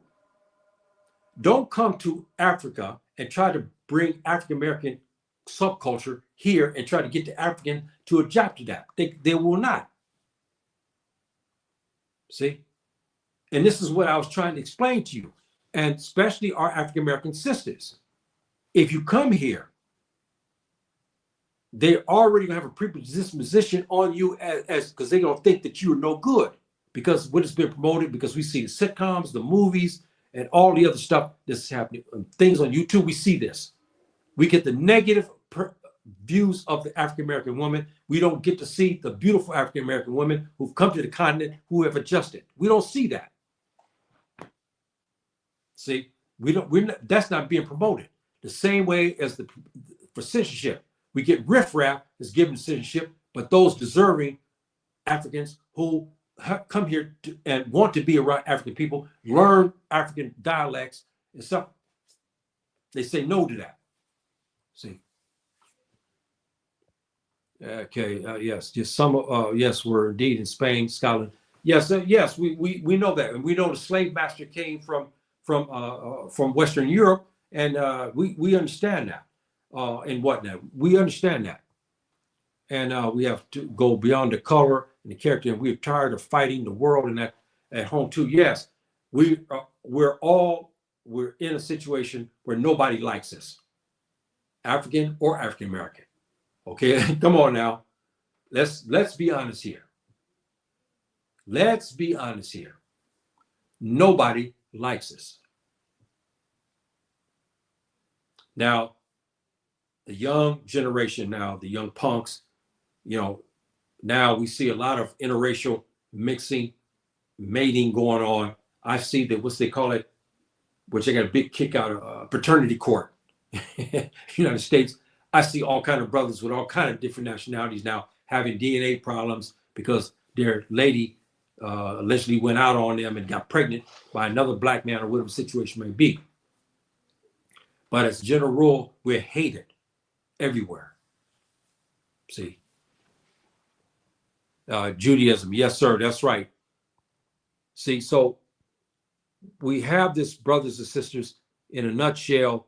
And we talked about bridging the gap. We got to find a way to bridge the gap. Each one has to do this. That's why I'm talking today about this, because the African Americans, or those who are listening to this, I don't want you to get angry with me and say, well, you know, you're this and that. I already have enough. I've had many African Americans already told me, and which makes me kind of laugh. They said that I'm a traitor. Now, wait a minute. I'm not living in France. I'm not living in England. I'm not in Scotland. Okay. I'm not in Norway. I'm here on the continent with black people and Afro Arabs. Okay. Okay. Afro, Amazigh. And they say that that's a problem. And they say, well, you speak Arabic. And you see, these type of things is what makes the Africans so they lose their head trying to figure out what's in the head of many African Americans. See, so this, now, as you heard me say, on this continent, the brothers are having a field day. Okay, I mean, they're having a field day, and brothers are marrying beautiful African women. I'm telling you now, they're marrying beautiful African women. And,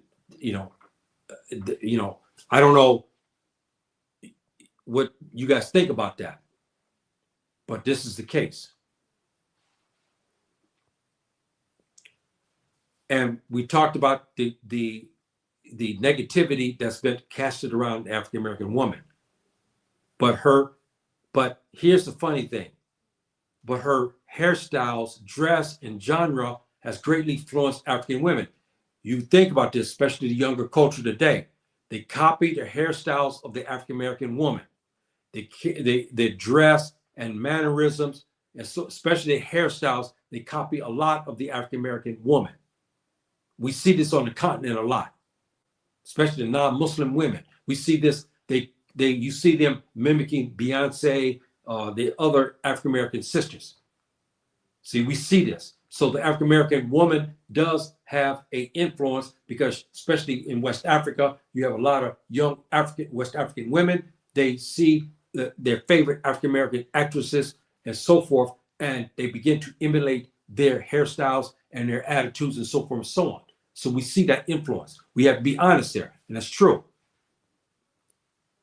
And we got, here. I love our African American sisters. The hairstyles like braids and locks are from the continent. Yes, that's right. And make it even worse, make it even better than that, as our brother King Cam can tell you, over 5,000 years, our sisters have been braiding their hair. They ain't nothing new, man. They've been braiding their hair in ancient Kip. We have it on their hieroglyphics, man. We got people braiding, the men and women braiding their hair. This has been going on of African people for thousands and thousands of years. It's nothing new. That's right. It's nothing new. So we're almost near the end here, brothers and sisters. And, I'm hoping that you guys got something out of it. I'm hoping I gave you some food for thought. I want you to go back and look at this if you can, or pass this around. Please subscribe, and so forth and so on, and whatnot. Again, this is kind of unorthodox talk, but I gave you some deeper analysis of this problem. I've seen talks here recently about the divide, but they give you some answers, but they don't get deep into the situation. See, and it's very difficult for an African American who is on and off in the continent to give a good analysis about this, especially if he's 20 years old or 30. It's a little different. It's kind of difficult to give a good analysis. See, because you got to live here and be among it. But I gave you the ins and outs about what's going on between the cultures. Is the African American culture, the African culture, the same? No, but they're infused. Most of our cultural traits are African. We just don't want to admit that.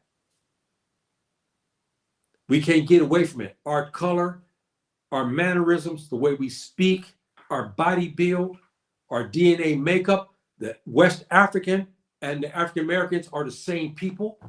We have all the same genotypes, EM, LO, okay, all of that are, I mean, so African Americans and West Africans are the same people. It's just that we were carried away on slave ships and brought to the Americas. See? So we have to look at all of that, brothers and sisters. We have to look at all of that. And yes, and we talked about that issue and whatnot. We have the amazing hairstyles. Yes, because we have the type of hair where we can get away with a lot of things with our hair. You know that? It may be kinky and stuff, but there's things we can do with the hair to make it look very nice, especially our sisters. We have ways of braiding the hair and so forth and so on.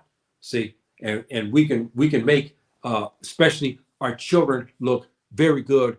Like let me see if I got that here. When I showed you these where they at now? Come on now. Oh, they took it out. I had these African American girls that oh boy, I don't see it here.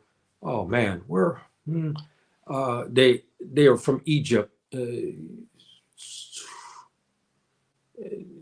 I don't see them here. I wanted to show you guys those girls.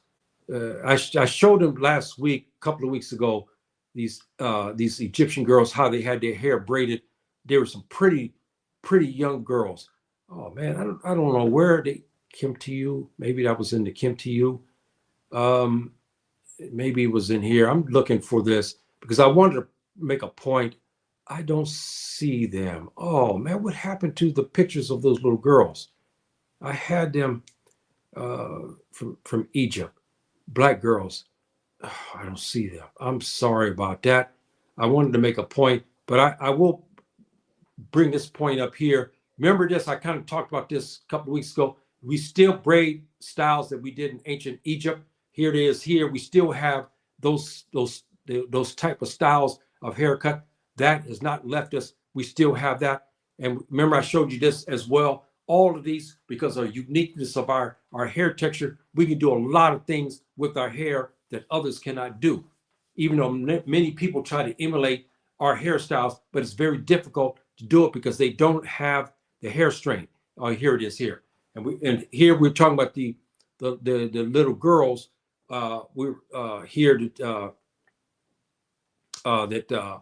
that I was talking about here, the braiding styles in ancient Egypt. They had this braid style. You look in murals, you see, look at this here, and you see these are Egyptian girls, little girls in the south of modern day Egypt and so forth and so on. They still carry the same braiding styles as they did. Yes, our brother is deeply correct when he talked about the hairstyles. We have ways of doing it to make it look good, and we are unique in that regard. The bottom line, we are unique in this regard. Yep, in our bloodline, our people have straight hair. Yes, we have the Fulani people. We have some Hausa too. We have Kunuri. Also, we have sisters like this. We have some Yoruba sisters that have hair that is much straighter. We go to East Africa. We have our ladies from Habasha. That's the ancient, we know it's Ethiopia and Eritrea and so forth and so on. They have straighter hair. Yes, that is, and they're still Africans. They're still African people. We still have that. We go home and invest and build and return to the West so that one day these places can be a part of Africa. What seems that, yes, we talked about the issue of where the passports be given out, but the Americans in the West, they nixed this plan to give all the Africans an African passport. And then before Gaddafi was killed, he was proposing certain African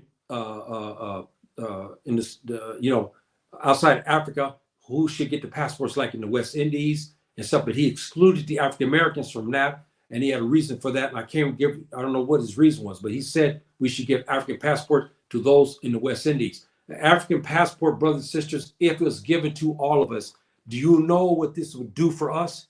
It would open up the doors.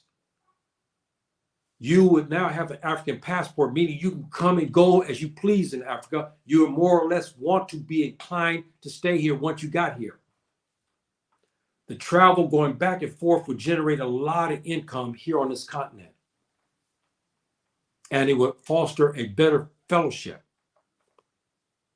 See, pictures of culture don't lie. Yes, that's the truth.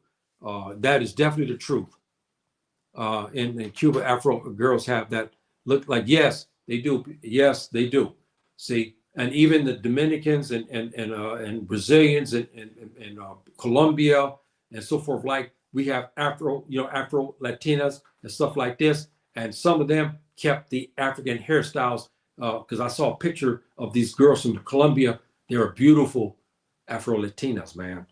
Now I understand why the brothers are running over there to marry these girls now.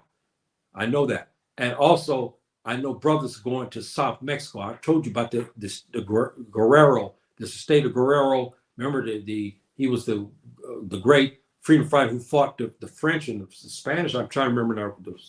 They named the state after him. The Afro Latinos live in this area.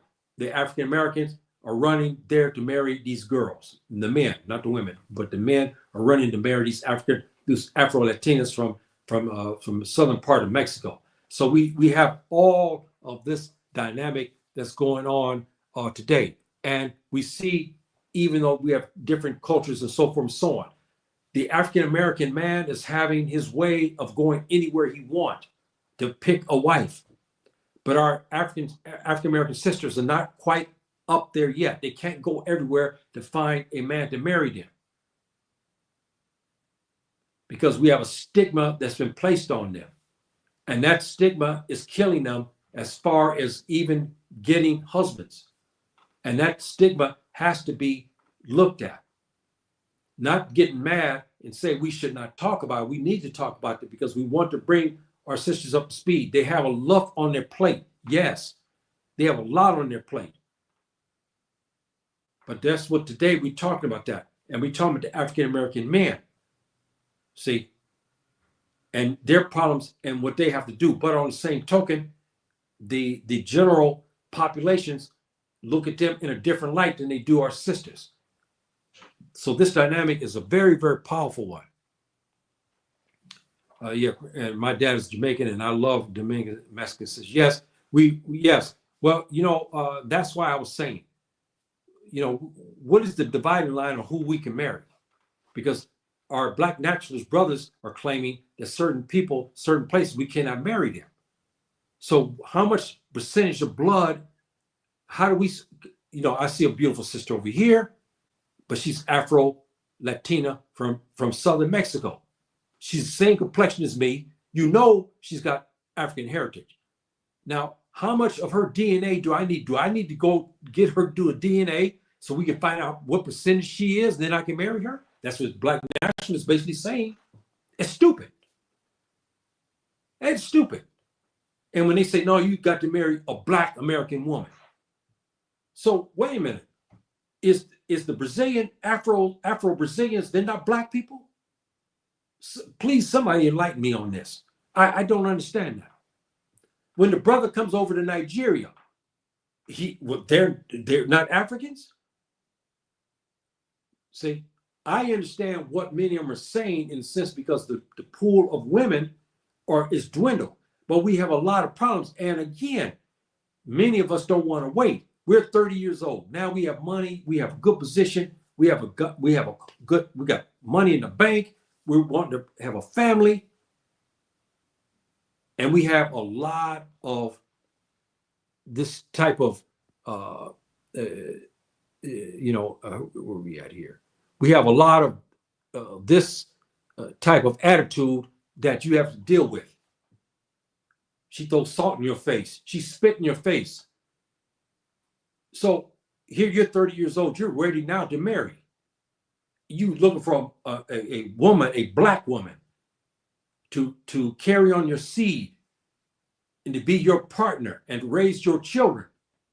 And we have too many African American women, we have to be honest, they're like this. And this genre is spread all through the world, especially here in Africa. See? And we see, I've talked to many many brothers tell me something. They said, man, I see African American women. They're so beautiful, man. And he said, I just have a sexual desire for them. I want them. But they see the outer portions of them, but then this is the inner portions of them. So the Africans can't reconcile that. They see this, but they see this in certain circumstances. They say, man, how can she be so beautiful? How can she be like this? And then 10 minutes later, she's like that. See? And we starting to see this all the time, being contrary and everything. This is something that we have to talk about, and we have to be honest. And we know what has happened to make them this way. But how long a man who, an African American, is 30 years old now, okay? He knows one day he's going to wake up, he's going to be 65 years old and retired. What is he supposed to do when he wants to find a mate? What is he supposed to do? Black nationalists say, no, they don't care. They say, you take that. When you know you're going to be divorced within a year, and then if she has a child by you, they're going to suck you dry to where you won't be able to do anything anymore. So you're 30 years old. What are you supposed to do? They telling you, no, you marry this one. And they'll tell you straight out not to marry her. They'll tell you straight out, don't marry this African woman either. They'll tell you, no, you marry this. I don't understand that. It's asinine. And we are men. And as my teacher told me in Ghana, he said, men's nature is to eat and mate. See, so I'm bringing these points here because I want it understood what's happening. Now, some will say I'm hard on the sisters. I'm hard on the brothers too. The sisters are the caretakers of our race. I'm not the only one talking. We need to have something to where they are on board and trying. We understand what has happened to them. We understand what has happened. But I still pose this question to you now as the world is opened up for the African American man. He is not going to sit there on a table anymore, have salt spit in his face, and drink vinegar and told to get his ass off the tape off his chair and go to McDonald's get his food. When an African woman who's already will never tell her husband to get up off his, and go and get something that she won't even fix him up to eat, or something like that, because here we're trained for this. So, please, somebody enlighten me. You got feminists like this who are feminine from the outside and the inside, and you have a sister here that maybe, excuse me here, I made a mistake here. Okay, yeah, we have a sister here that's beautiful in her own right, but this is her attitude. So we got to look at all of this, brothers and sisters, and whatnot. Okay, here we go. Okay, we got that part. Even Polynesians agree that we can marry. Yes, Polynesians and stuff are African people. They're Afro-Polynesian people. That's why you look at the Samoan people, see their hair kinky. In my day, in my generation, when I went to Carson High School, and we have many, people from Samoa, and I went to Samoa. In 78 and 79, I lived there. I stayed among the Samoan people, learned the Samoan language and everything. They're Black people. They listen to our music and everything. Those who live in Long Beach and so forth, we know the story in Carson. We know in Compton, they're Black people. Okay, bottom line. When I was in Samoa, I was listening to, now they have traditional Samoan music too, yes. But, I was still a young man at the time. I was in my 20s. When we went out at nighttime, you only heard Black music. And when we played basketball, we only heard Black music being played. And we were, and when they didn't speak the Samoan language, they were speaking, Black English, because they were hanging around their brothers. See, so that, that is a simple fact. I don't generalize African American from Louisiana. Yes, but we have to look at. I'm talking because, my dear brother, if you look at what has been said and what's been promoted here in Africa, I'm telling you now, what's been promoted is what I just showed you. What we see on TV is what? Do we catch the beautiful, feminine African woman? No, we don't. We see only these type, loud, boisterous, talking crazy. And then even this is the loud to come, and we see this type generally speaking too in Africa. That's the fact. If my great cousin Baba, who's 20 years older than me, he would tell you he's in the Gambia. He talked about this issue too. He said he didn't understand that. He saw the African Americans. He wondered what the hell was wrong with them. And he talked about, he said, why did he come? He said, they come here to the African continent. We want them here. They're our cousins. He said, but look at them. He talked about, and there's many, if Brother Saeed was here, many of them talked about, he's in the Gambia. He's been in the Gambia almost about 5 years by now. I think about 5 years now. He'll tell you the same thing. The African American women that's there in the Gambia are bad news, man. Okay? And even in Ghana, it's general bad news. That's what we have to stop. But these beautiful sisters, like, where's she at? Where's she at? Okay, where's she at? Yeah. This beautiful sister here, who's adopted and married to an African man, they don't talk about this type of sister. See, and I'm telling you now, most people didn't even know. You would think she's Nigerian or she's from Ghana or something like that, but she's African American. But now she's completely changed. They don't talk about that. What we see on a continent, as you heard me say, is this kind. This is what we see here. See? So we have to be honest, brothers and sisters, in our conversation. We are being promoted in a bad way, and it's not right. And I understand that. But I'm living on a continent. And even here in Morocco, I've seen African American women. I saw the thing in YouTube where these two sisters came, and Morocco is out of culture. Even though the people Amazigh is out of culture. The two girls, and they were there in Casablanca, in the capital. They came to the souk talking crazy, talking loud. The sisters here don't do that. And the brothers dressed them down quickly and they left. We are seeing the worst grade girls come in here. We're not seeing the other ones come here. That's what we're talking about. Now, we have African Americans have settled here in Morocco, and they're doing okay.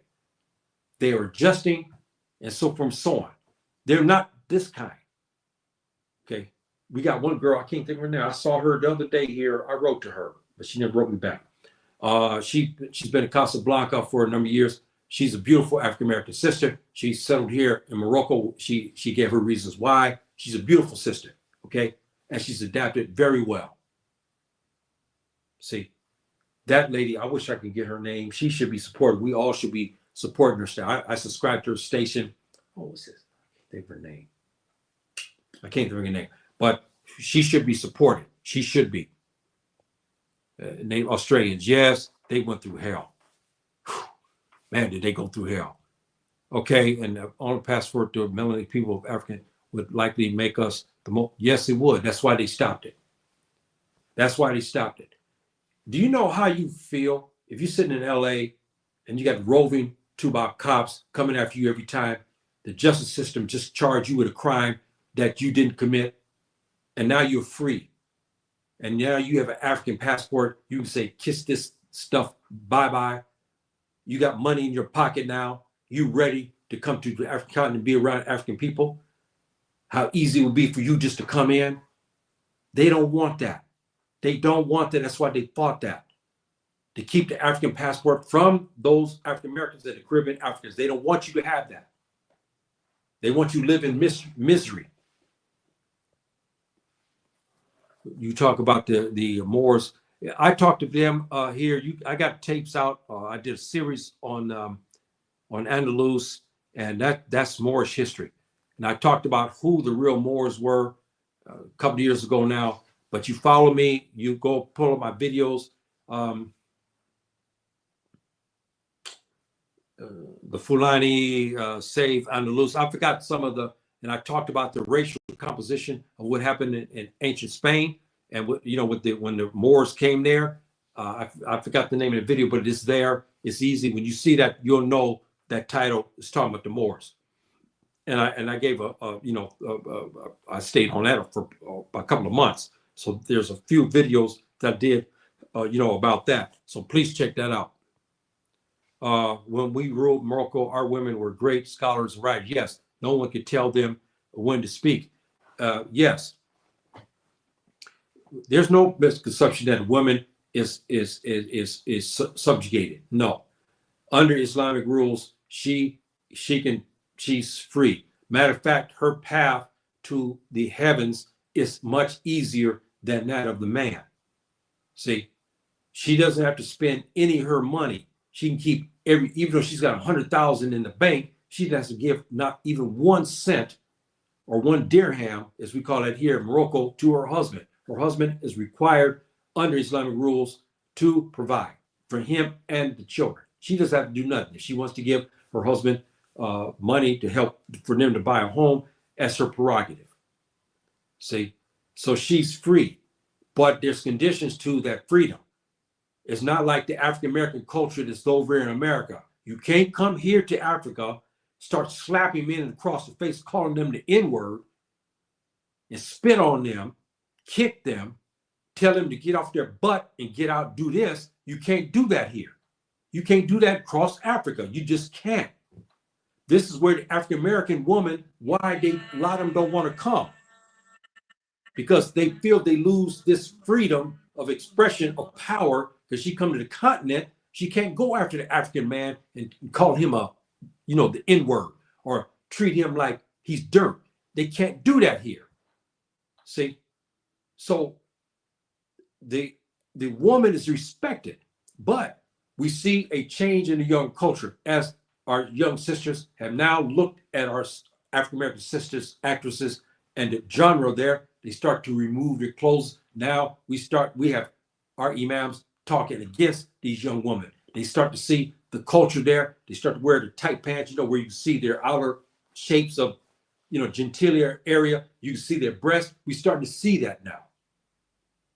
See, and they're trying to get a hold on that, especially here in Morocco. They're trying to put this down because we don't want to see the sisters here turn like they do in the United States.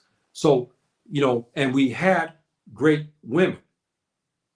And the women can talk and do everything, but they are protected. See, the sisters are protected. And that's why it's because they are weaker physically. It's not their job to go out to fight. But what happens is when we have African American women come here, they don't want to change. So you have to understand that. And we see that problem even in Black Africa. We see this in the Gambia right now. There's a whole plethora of problems because they didn't want to adapt. See, so we have to look at that to be honest with that, and we have to be, it's a lot of sensitivities to this. We understand that because the African American woman is taking a beating because she's maligned around the world. I saw what the Korean women was talking when they asked a question about Black people. They said the first thing came out of her, she said, "I don't like the Black women in America." That's what the South Korean girl said. She didn't say it about the African American men. She said the African American men were cute, they were handsome, and she said they were manly.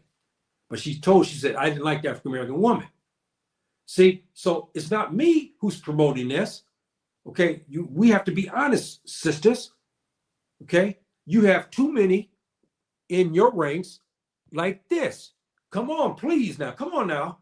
Come on now. We have too much of this, and it's being promoted in movies and everything. You know that, and I know that. This is all we see in movies and stuff today, in commercials and everything. We see this. This is what we see. This is what's coming to Africa. See, we're not seeing this sister like this.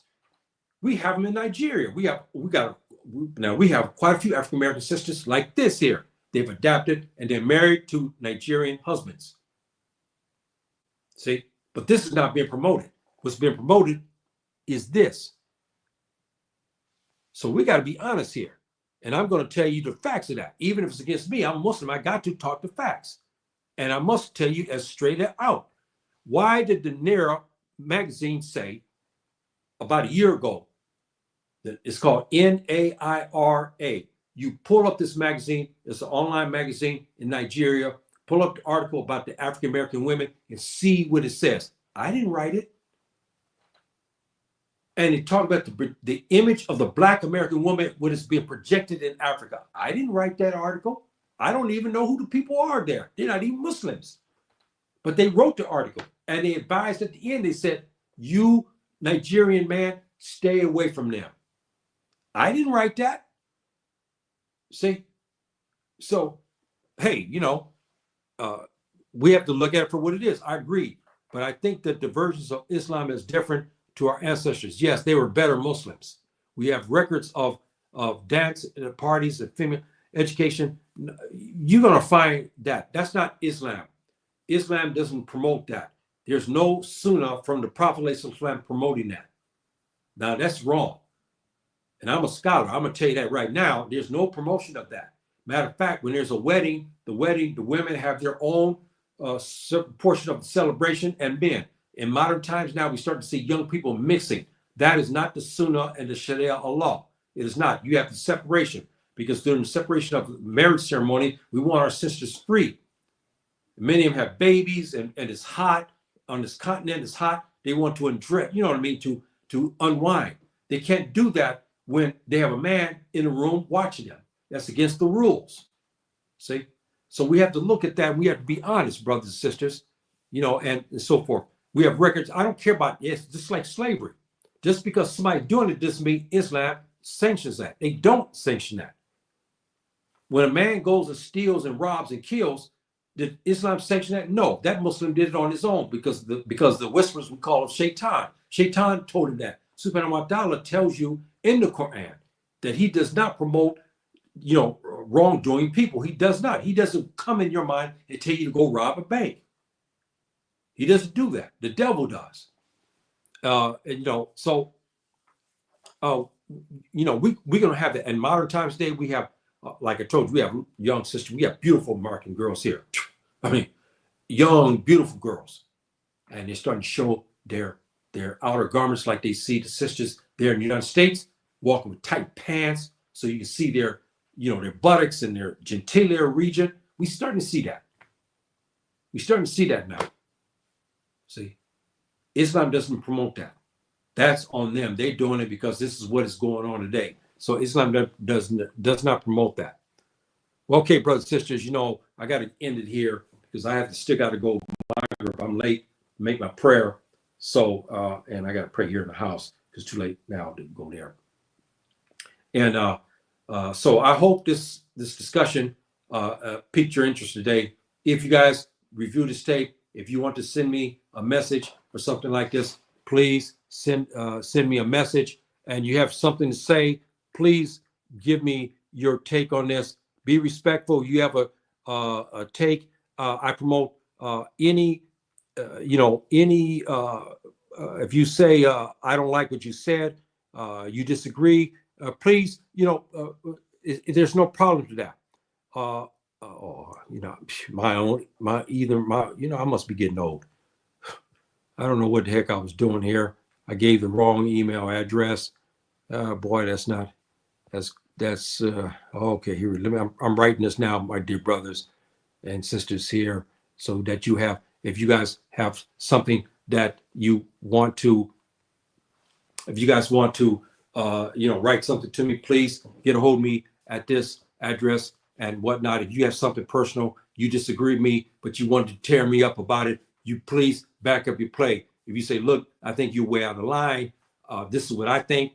Give me that. But if you're just going to go disrespect me without any proof, I'm not going to entertain that. I don't have time for that. So you have to back. I gave you evidence. I talked about issues I don't talk about emotion. I'm giving you what is being said and so forth and so on and whatnot. And that's the bottom line. And we have here to see, do you see Palestine as an African nation? Good question. Before the big war, the AU granted African status to Palestine. Why? Because Palestine has a sizable Black African population. You guys, many of you don't know that, but it's true. They have a sizable Black African population. They do have that. So they were given honorary status in the AU, the African Union. They were given honorary status. So there's some to it, because we know and we recognize they have a substantial Black population, and that's not really talked about a lot, but it's true. So do I consider it that? Yes, I consider it to be that. Okay, thank you very much for coming today, all of you. Thank you very much. Yes, I got to go too myself, and I really appreciate all you guys showing up today. I really appreciate that. And I'm gonna give you guys something in the here, which is one of my favorite sayings coming from the Fulani people, from the below the S.A.Jem. Please have a good night's sleep. That's not meant in derogatory. That's actually good, meaning because when you have a pleasant sleep, what happens when you wake up in the morning? You feel good, don't you? When you have a turbulent time sleeping, you don't feel good when you wake up. But we have a saying in Fulfulde that we want you to have a good night's sleep. This means an endearment, meaning we truly care for you. So we use this term here, below S Jem.